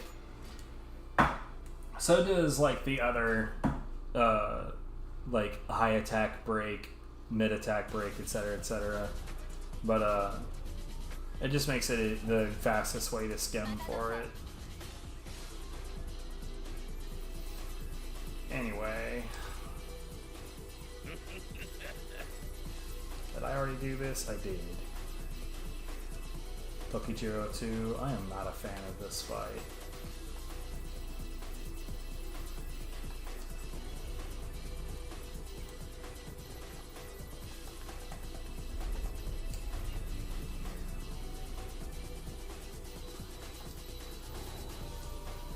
Oh, I did not change my guardian spirits.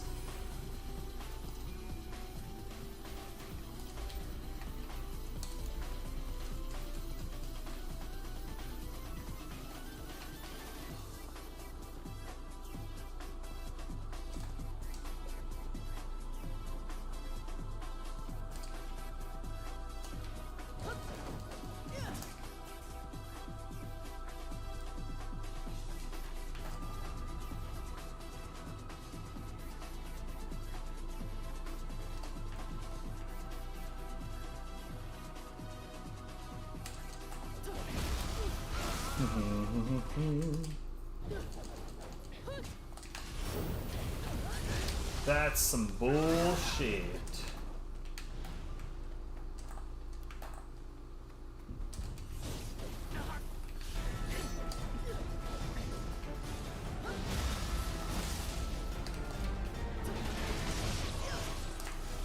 But oh well, shit happens, I guess.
No, sir.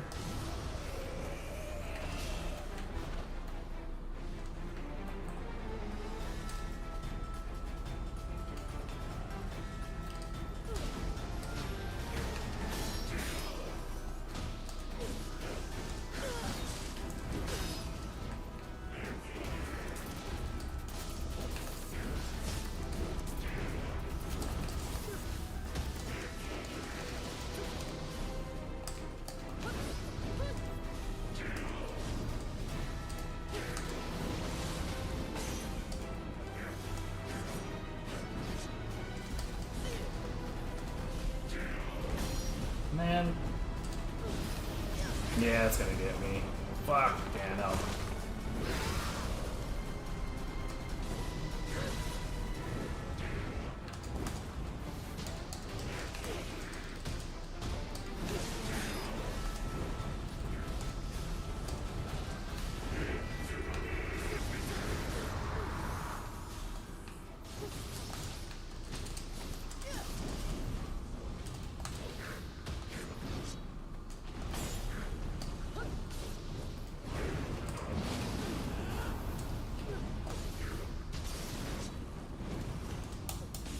Says so on the screen.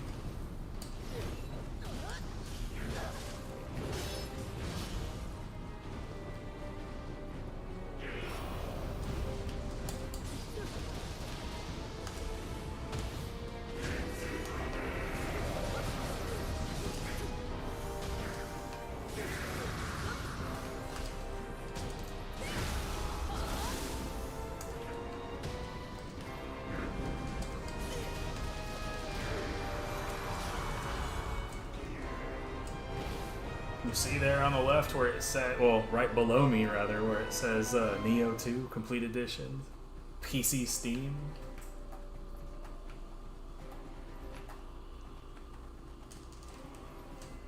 All the information is on the task.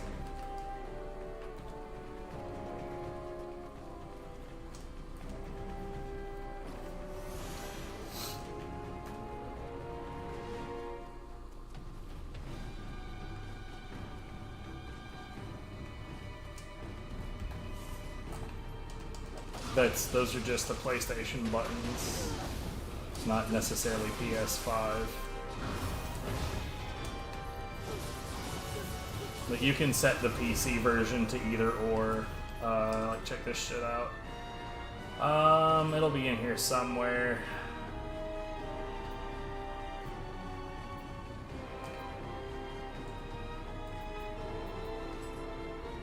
Here it is. So, boom. Hey, look, there's the Xbox buttons.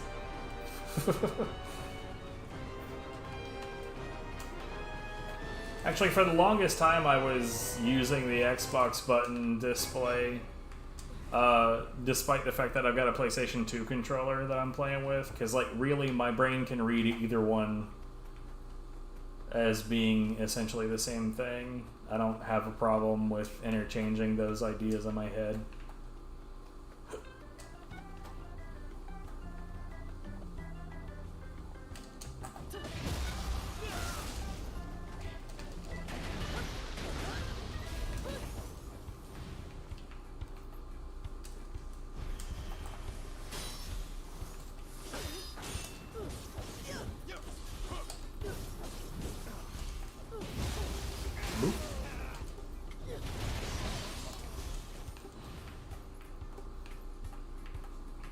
Well, I use it because it's genuinely a better controller.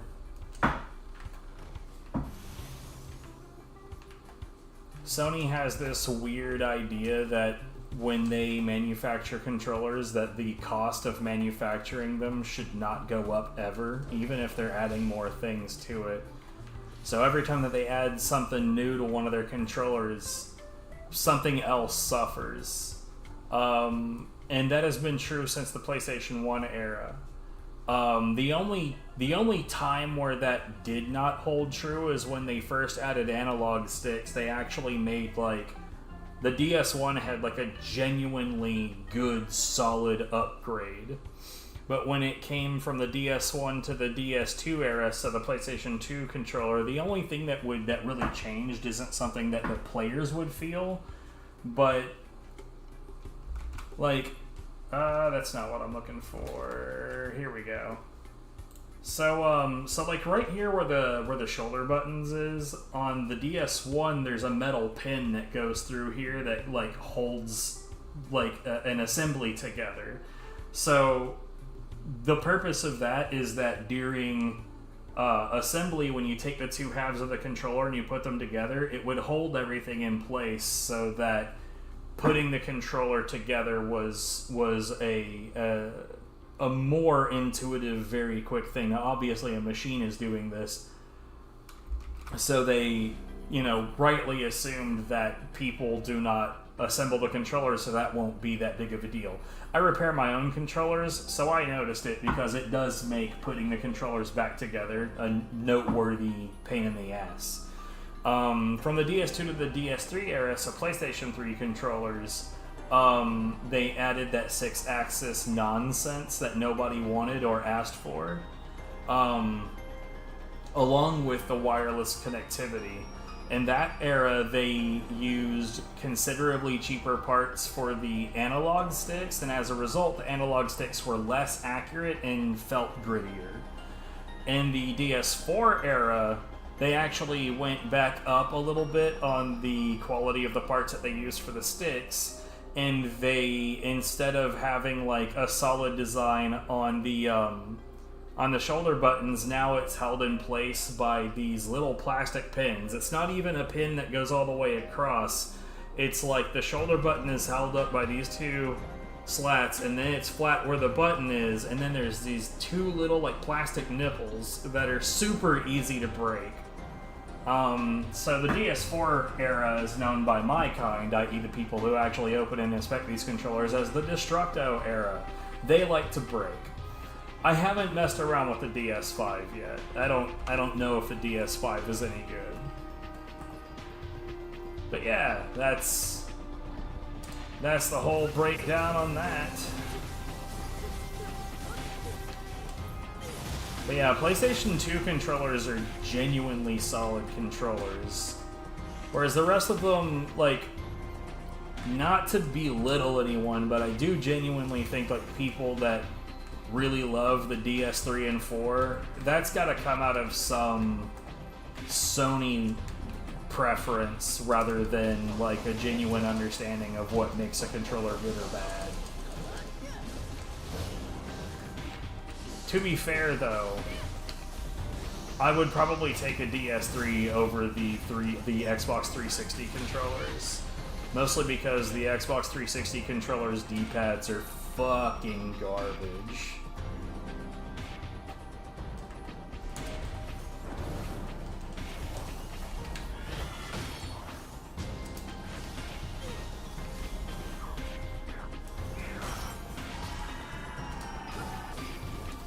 Yo, same. It was just easy to do it that way, but yeah, it's not great. I'd say for like PC gameplay, on any game where a D-pad is actually useful, the 8-bit DOS SN30 Pro is a really solid controller for that. Specifically the Pro, the one that's capable of wireless, though I don't recommend playing it wirelessly. The actual wired version of that controller that they put out actually has different quality parts on it. And they're not as good. But that controller overall is really fucking solid. Whichever controllers match the console. So here's the funny thing. On the PS3, they actually have plug-and-play drivers. Bro, could you quit being an asshole? So if you had a USB adapter for your PlayStation 2 controller, you could just plug that into the PlayStation 3, and it would just work.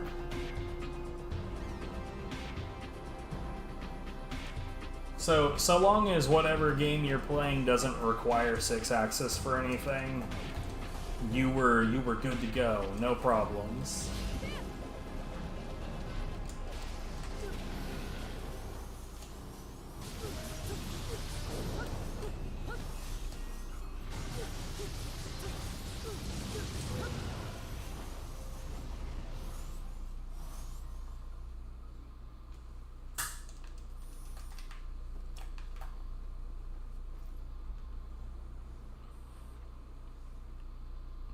Sounds like you actually take pretty decent care of your controllers.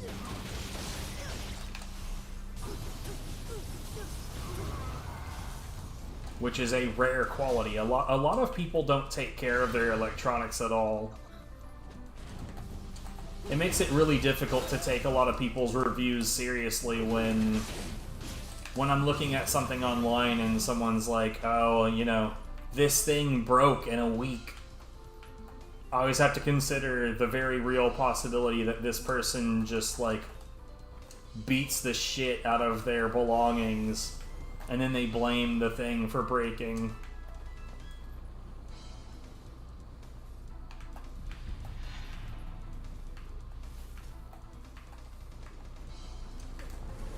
Yeah, there's definitely a different kind of experience to it when you actually have to repair the things yourself. Or I say have to. I guess I don't have to. But I do prefer the PlayStation 2 controller, and one day, you know, I'm 40 years old, so I might live long enough to actually see a point in time, right, where there won't be any good working PlayStation 2 controllers, and at that point, I'm going to be very sad. So it's important for me to be able to repair my shit.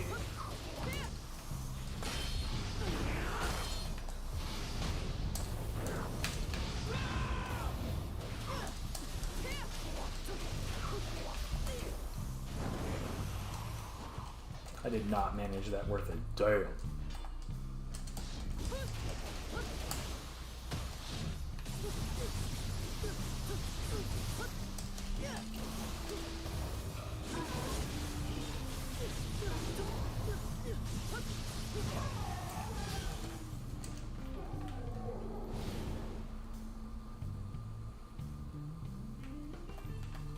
Stick drift is a spring issue.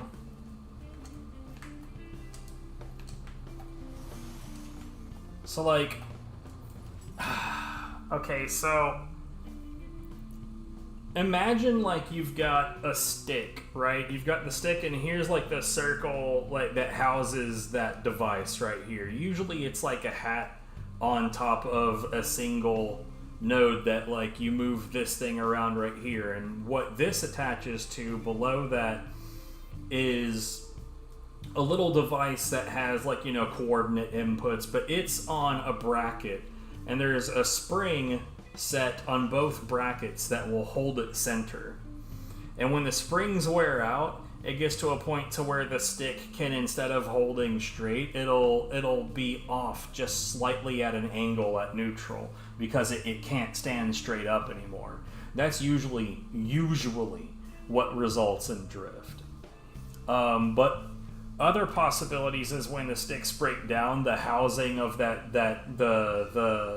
piece that actually is on the entry point can build up.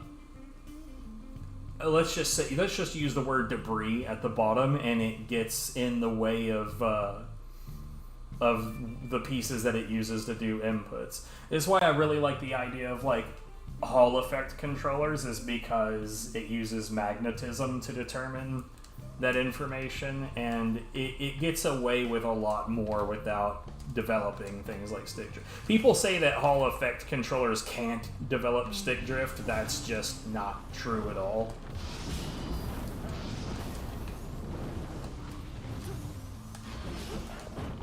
But it is a lot less likely. You're a lot more likely to reach some other kind of failure than stick drift.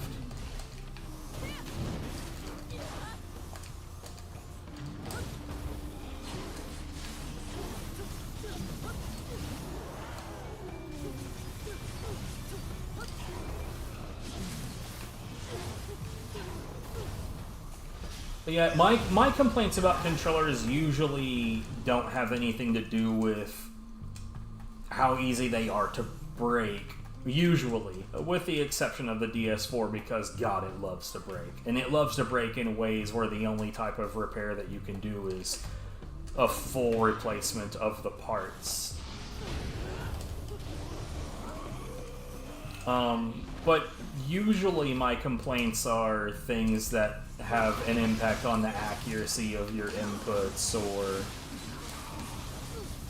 like how squishy the buttons feel, or like, so earlier when I said, for instance, that the D-pad on the old school 360 controllers is trash, like that's not going to matter if you're playing a game that doesn't really need much from the D-pad. So like if I was playing Metal Gear Rising, in all likelihood, the 360 D-pad is going to be fine. You don't really need much from the D-pad for that game.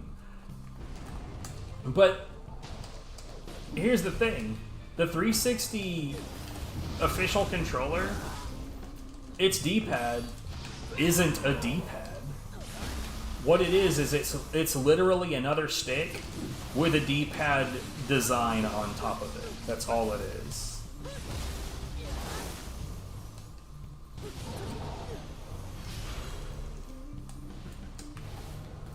And because of that, when you push it, you know, in a specific direction, like say I'm just trying to push right, because it's a top hat, it's actually really, really, really easy to whoops and do top right, bottom right.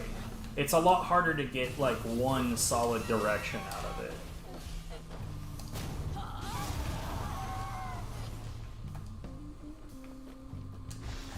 So like a great example of when that becomes a problem is a game that I actually quite like called Mercenary Kings, which is like, let's just put it this way, any rational person is going to play that game pretty much entirely on the D-pad.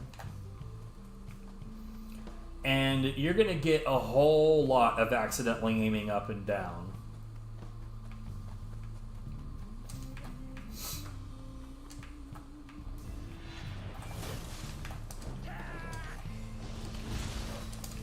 God, I'm like thinking slow as hell right now.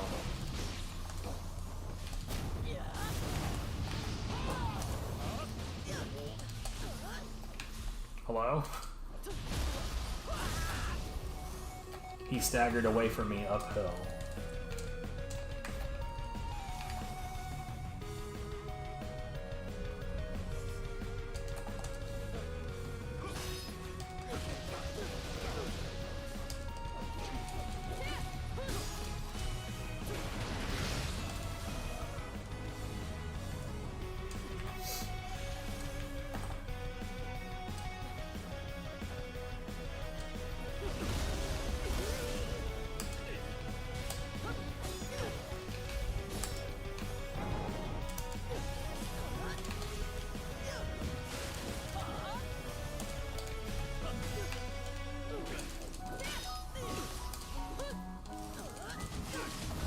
Bruh.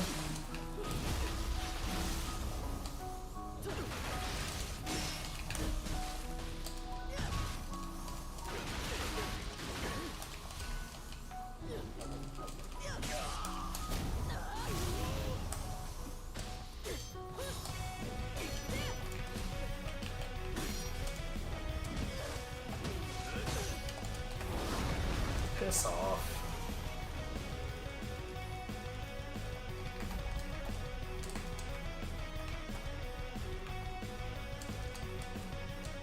But yeah, stuff like buttons not working and things like that. Usually that's just like basically all of the buttons on just about any controller that you're interacting with.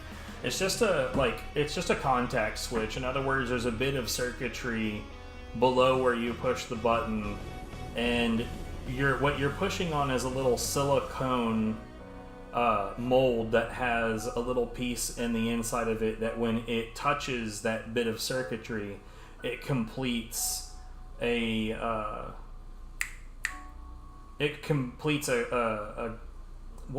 circuit. That's the word I'm looking for. It completes a circuit, and that results in the button, quote unquote, being pressed.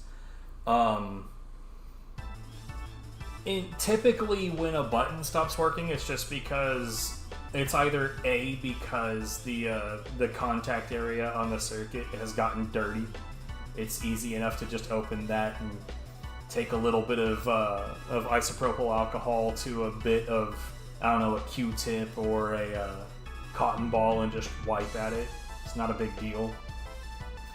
Or the material inside of the silicone mold is broken down. It's not hard to put like some contact tape on it, but that'll break down pretty quick too. There's other solutions, but none of them are particularly expensive or difficult, but none of the ones I can think of off the top of my head are super long lasting either. The alternative is I actually have a PlayStation 2 controller in my tote right now that there's like inside of the controller there's a clear see-through plastic membrane that has copper wiring in it that's like a specific pathway of connections. And I don't know how or why, but one of the copper connections in that has broken. I don't have the means to fix it, but because of that, there's a power continuity issue in the controller that results in multiple buttons being fully inoperable. It's a pain in the ass. I know what needs to be done, I just don't have the stuff to do it.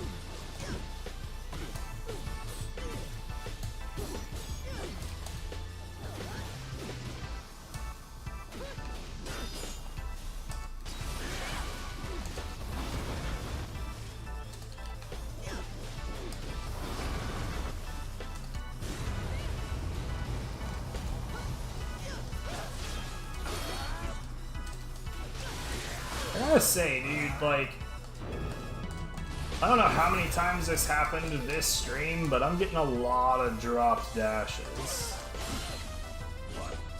I was also guarding right there, and I guess that didn't have any effect on anything. You know what? I probably just need to restart my machine.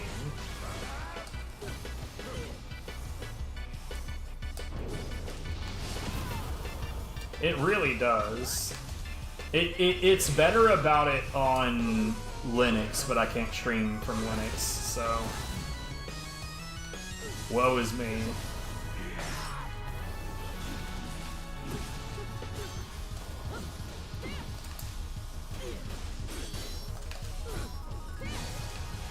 You know what else is actually kind of funny on Linux? When I was testing this on Linux, let me show you something.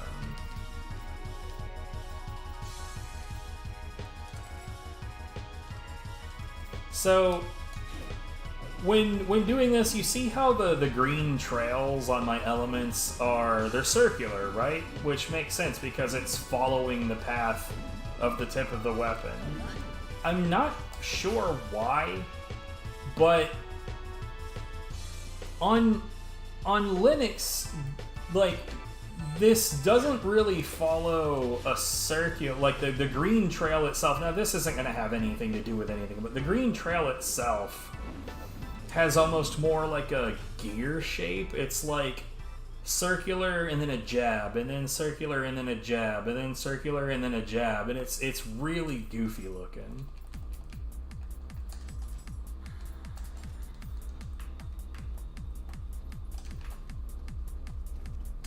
It doesn't have any impact on anything, but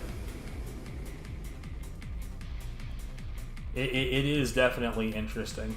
Like, honestly, at this point, if I had the money for it, I would have already made a full jump over to Linux, because all the games that I've tested on Linux play better on Linux, like significantly better. Nioh is smoother, it drops inputs less, it doesn't beat up my processor nearly as much. It's just, in every way that you can think of, it is a smoother, more functional experience. But the reason that I need money to put that together, what are my thoughts about the Steam OS? It's literally Linux. So you would say that my thoughts on it are relatively positive.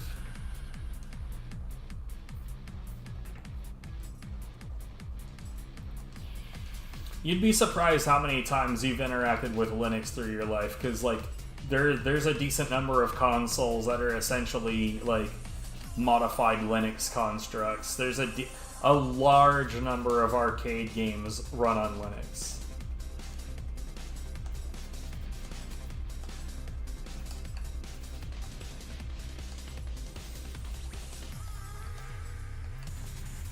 But I haven't like interacted with any. Oh shit, yo, those are both 15s, fuck yeah. I haven't like actually interacted with SteamOS myself, but I am looking forward to that moving forward.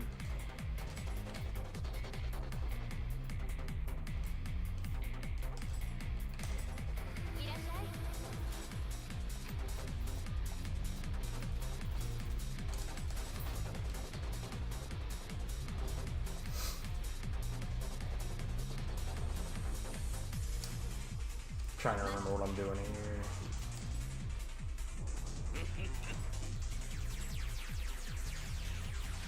Seto Nasu.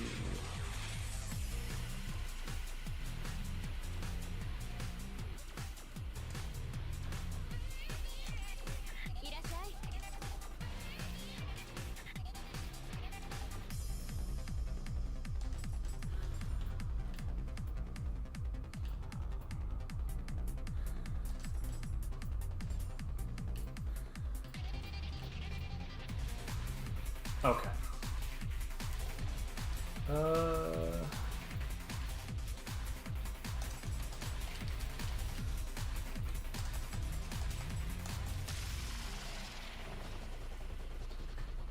But right now, like my PC dual boots Linux Mint. But yeah, the reason I would need a decent amount of money in order to fully switch over to that is that in order to continue to stream the way that I prefer to stream, I would need to have a setup where I have a stream PC. In my case, I'd probably prefer to get a laptop for that and basically set up the same thing that you see on the stream right now on that, and then I would be capture carding my Linux PC to that. And like that's a relatively normal thing that a lot of streamers think that they have to do under normal circumstances. which is hilarious because the only reason I'm thinking about it is because my preferred capture card and my preferred plugins for OBS do not work with Linux as of yet. So yeah, complications as far as the eye can see.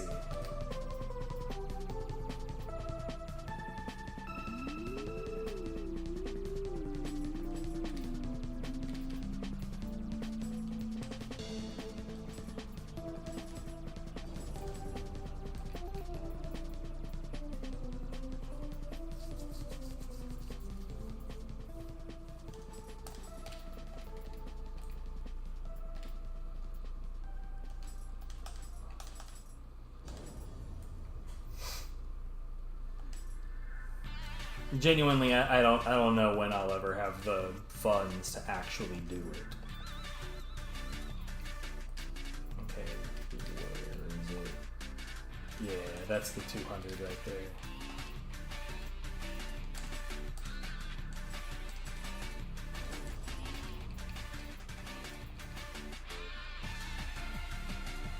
Okay, those are all 200.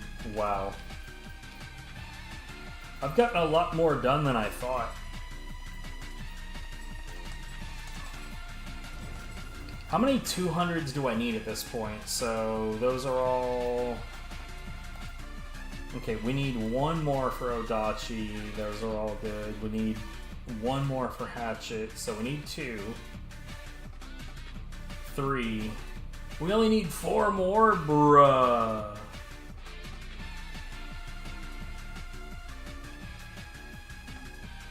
I don't know how many orange inheritables I need at this point, though. 1, 2, 3, 4, 5, 6, 7, 8, 9, 10, 11. That's not terrible.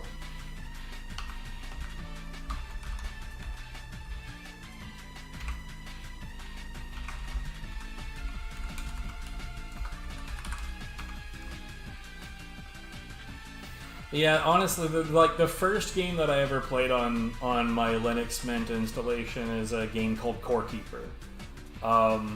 Sort of, I guess, imagine if Stardew Valley and Minecraft had a bit of a baby. So it's like you're stuck in a giant cave system and you dig and you find materials and craft equipment, and it's got like RPG elements. It's actually a really, really fun game. But when I played it on Linux, genuinely I did not know it was capable of that frame rate. I did not know that game could look baby's ass smooth. I thought it was always just like a certain level of jank and that was just normal. No, it turns out Windows is a shit OS. And that there's nothing that you can do to make Windows not shit.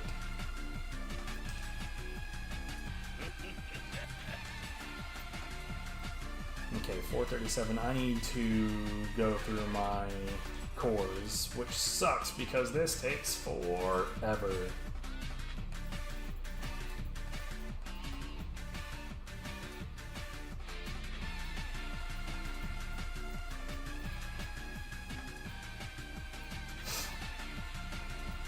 I still want to know why the white super efficient yokai ability is all is better numbers than the blue one, but probably never going to find out, and it really doesn't matter because both numbers are really, really terrible.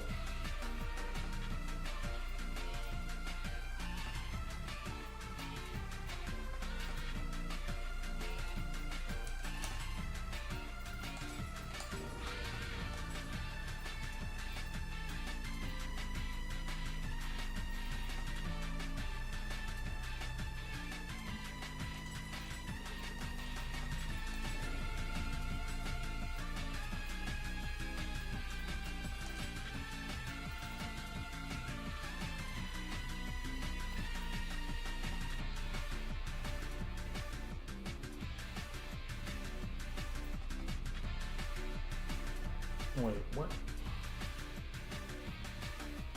No.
Yeah, this is gonna take a long fucking time. Ooh, okay.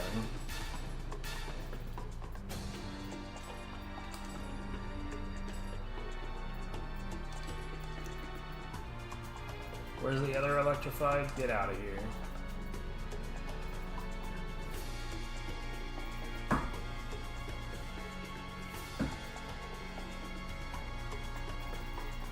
Do I have one for corrupt?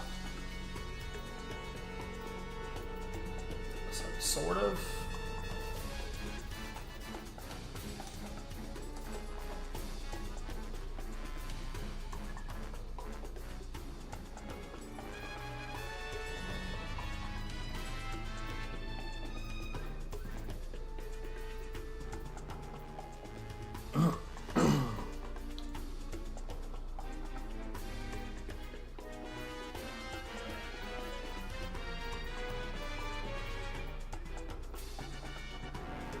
Oh wait, I'm an idiot. I have an even better corrupt. Har har har. Oh well. Whatever the hell with that shit.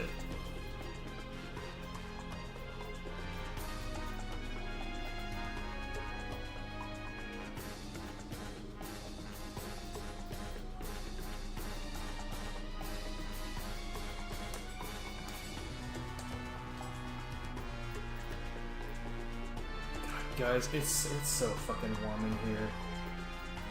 This sucks so bad.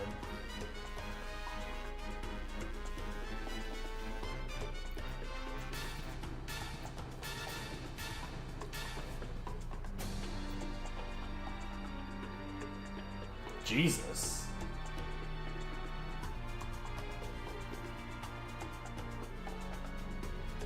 That's pretty wild right there. If I was able to transfer Anima bonus corrupt enemy to that.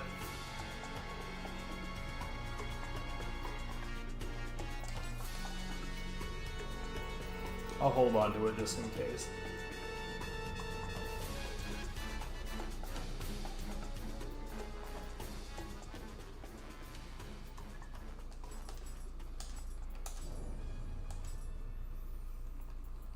I genuinely do not know why I'm being so careful with these.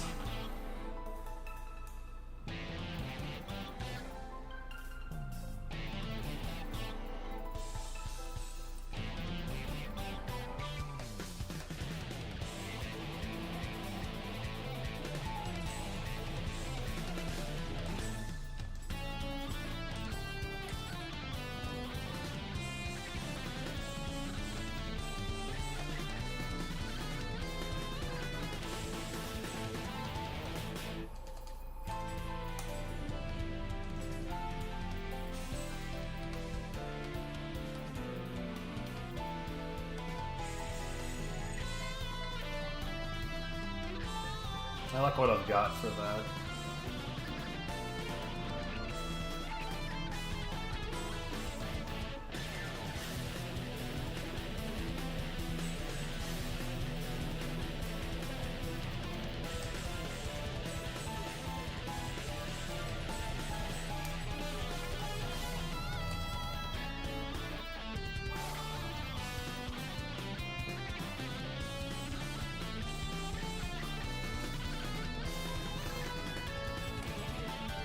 Time is it? It's 3:15. Ooh.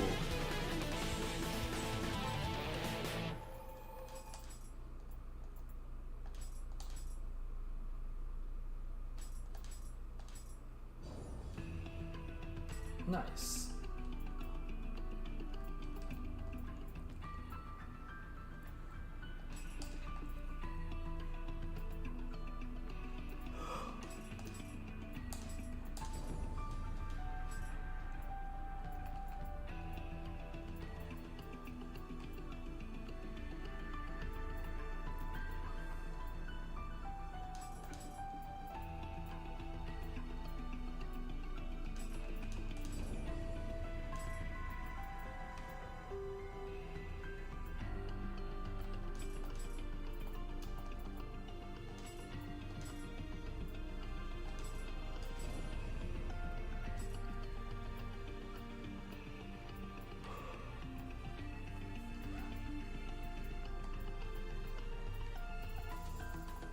You know what this tells me right here? All of these being 30, we see way too damn many Yashas.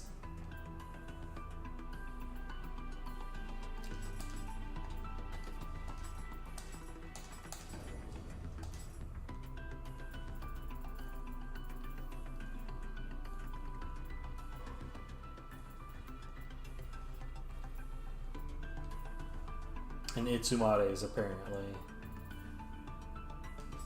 Okay, this is level 200.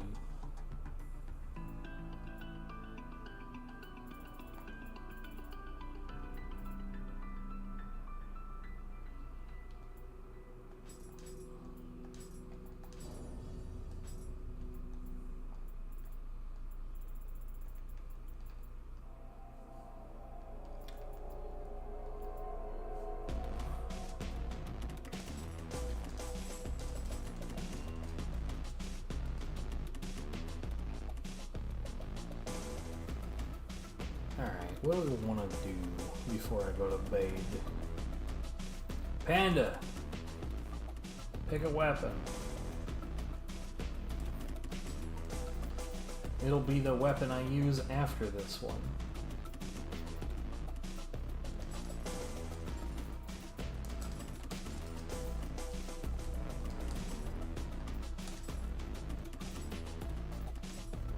Unless you specifically want me to stay with a sword, which would also be fine.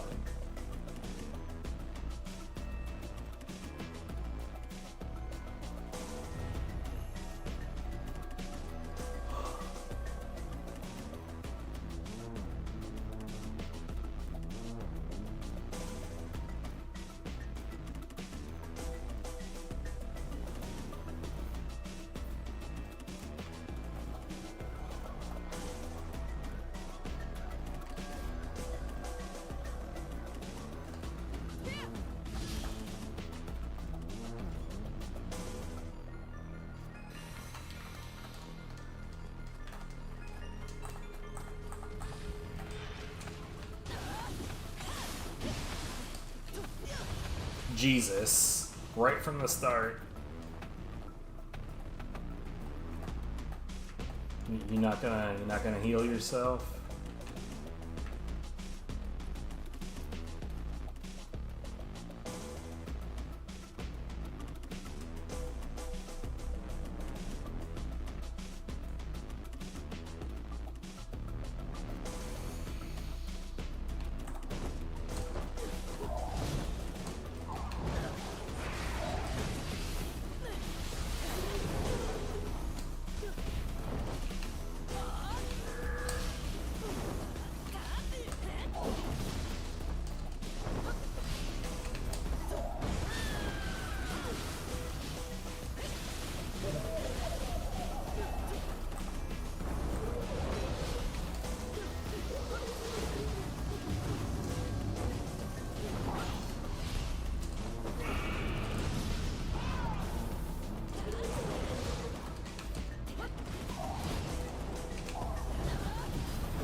I see a switchblade on this character's back.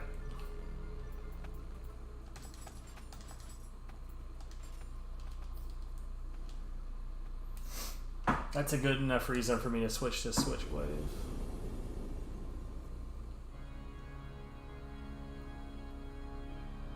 Especially since Panda didn't answer me.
Oh wait, we were here?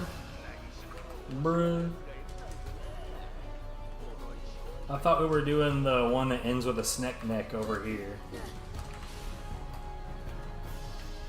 I can't even tell what weapon this person is using.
Are you serious?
Believe it or not, I have it covered.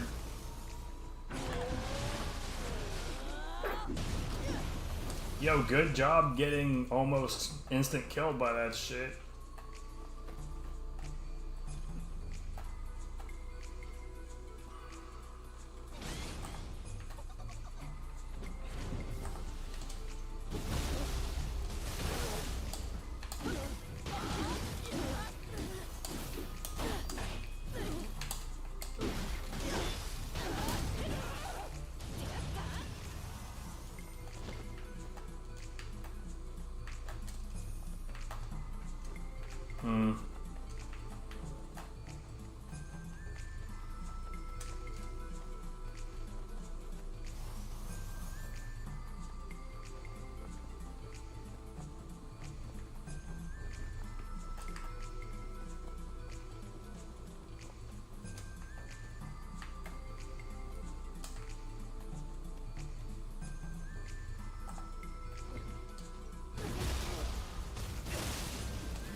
But yeah, this person is fisting it up, bro.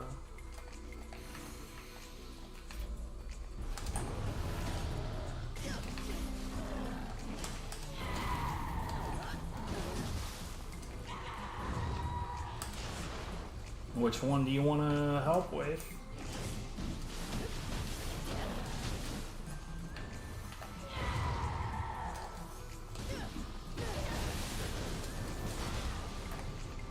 I'm gonna guess that's neither. You don't want to actually be helpful at all. Which do you want to fucking deal with, man?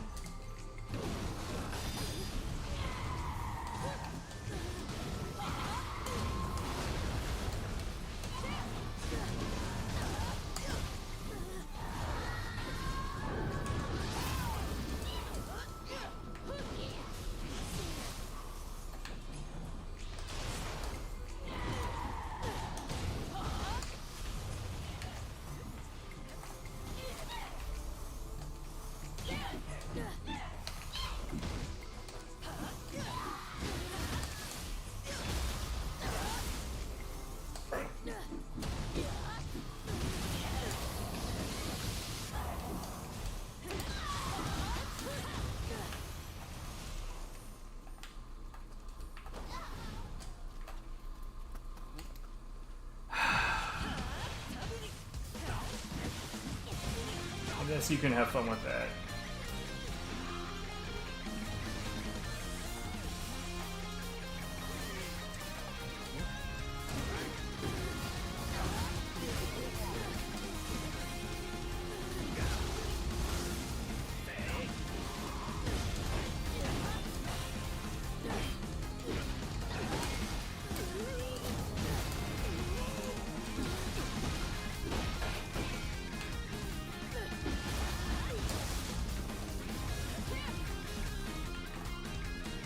Christ.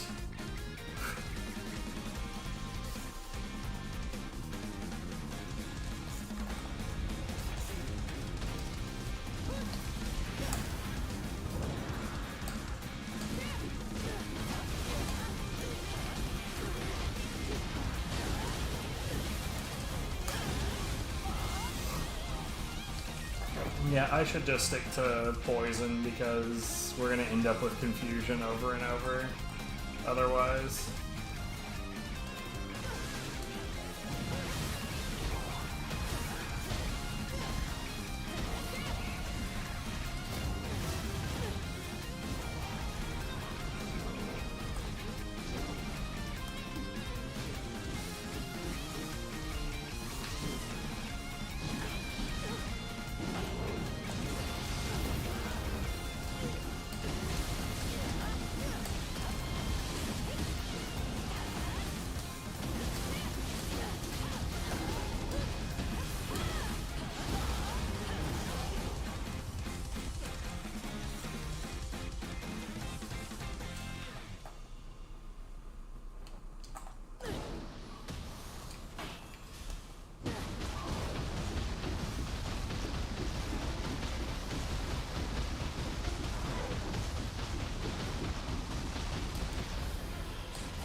What the hell? Why was my character going the opposite direction?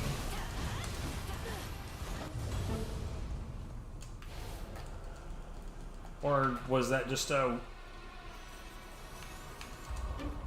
Did I get tricked by this person coming up behind me? Did I just get, like, visually bamboozled? But it felt like I was going backwards. I don't know. I'll be honest, I don't remember if Gozuki is the same, or I don't remember if Mezuki is the same as Gozuki, i.e. essentially immune to fire, but not at all to... Are you fucking serious? Why?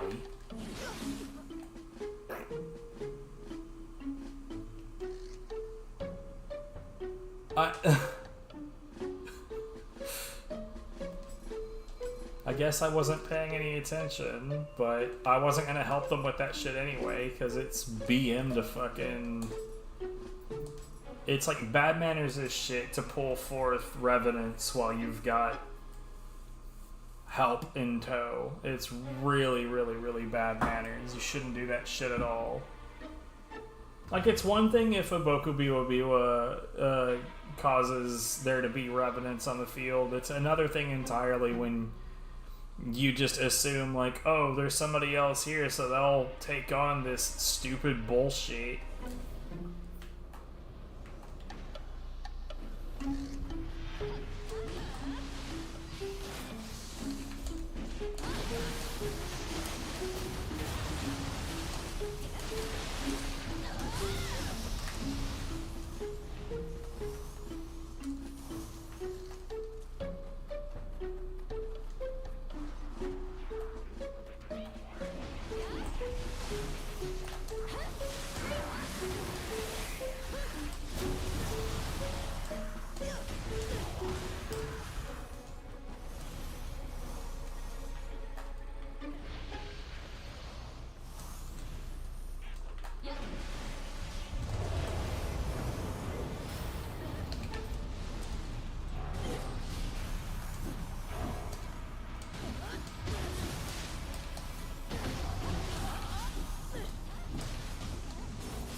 Not gonna lie, it was pretty hard to follow what the fuck was going on there. And what's the deal with you? Do you just have perfect stealth or what?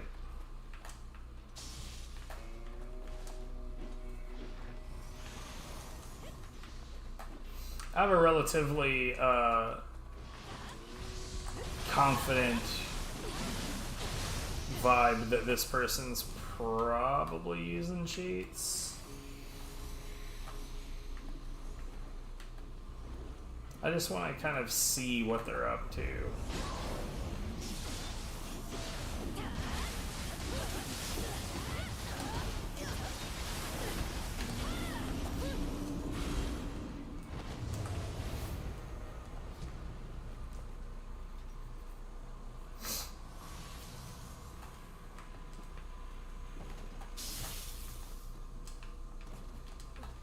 I'm not sure.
I genuinely don't feel like I don't understand why everyone feels like they have to get involved when they see you fighting a thing.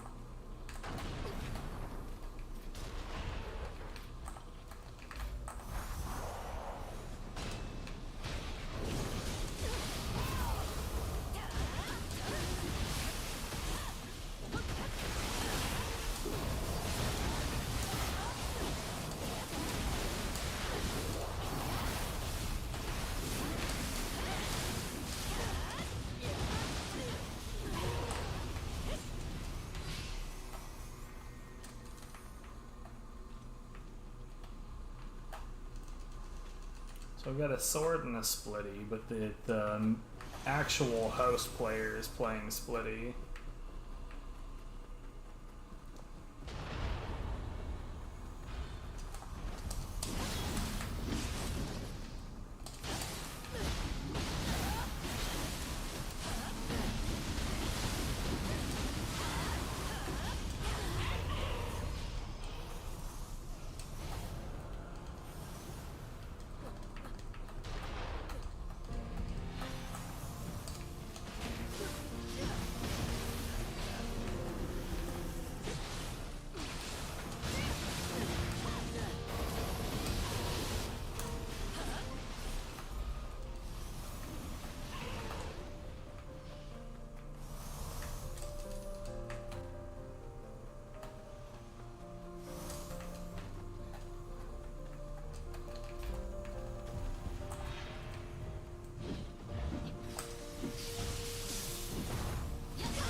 Oops, that was way too early. And that was like a million years late.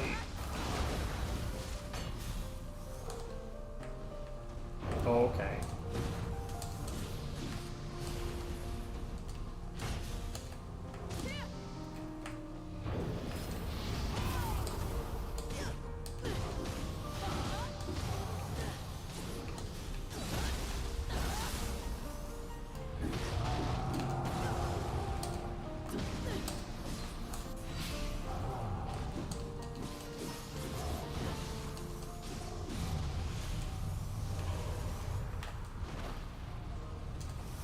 I'm not gonna lie, that was a little embarrassing.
I guess the next weapon I would use would be Splitty, but I'm kind of tired and I'd rather just go to bed. Oh, you know what I just realized is that this metadata is fucked.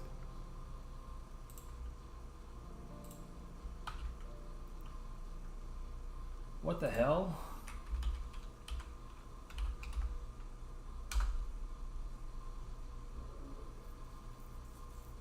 I don't know why it was like that.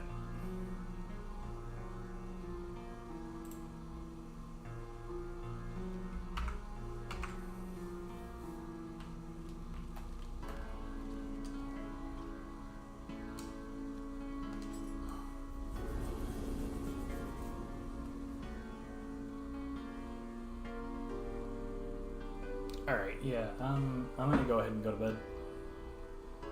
Or at the very least, you know, wind down, as it were.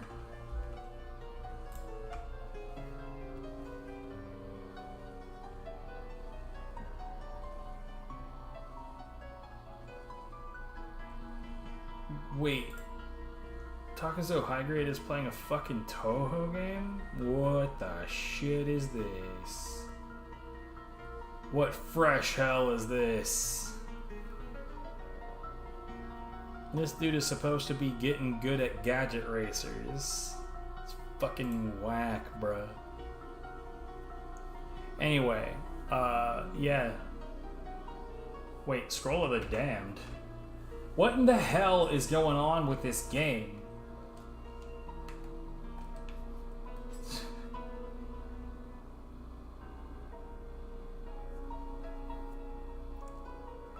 You know what's weird is that, like, of the handful of recent Scroll of the Damned that I've seen, it's been this. And look, enemies appearing Gyuki, and it's the fucking Golden Room again. Hold on. I just want to know. Yeah, dude, I don't know what's going on with this.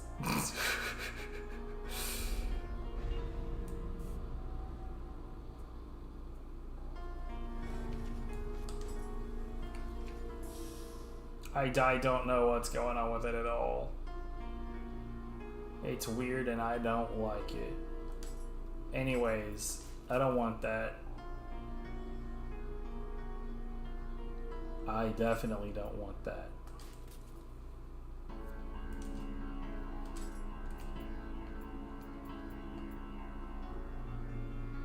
This one also says Gyuki and is showing the... What the fuck is going wrong? If I restart the game, is it still going to be broken like this? Because, like, what the fuck is happening?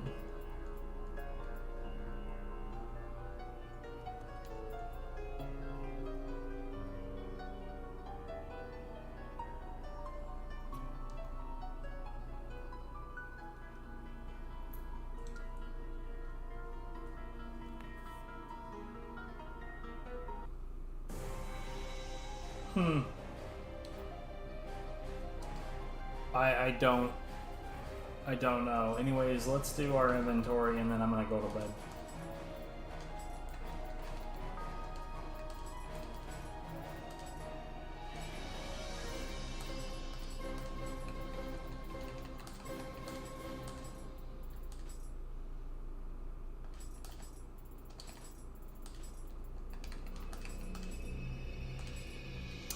Oh well.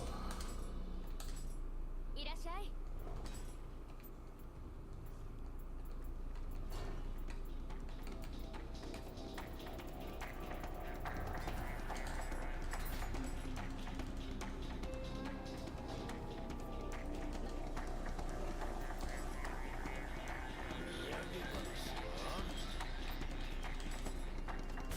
666, okay. Anyways, that's enough for me. Y'all have a good one.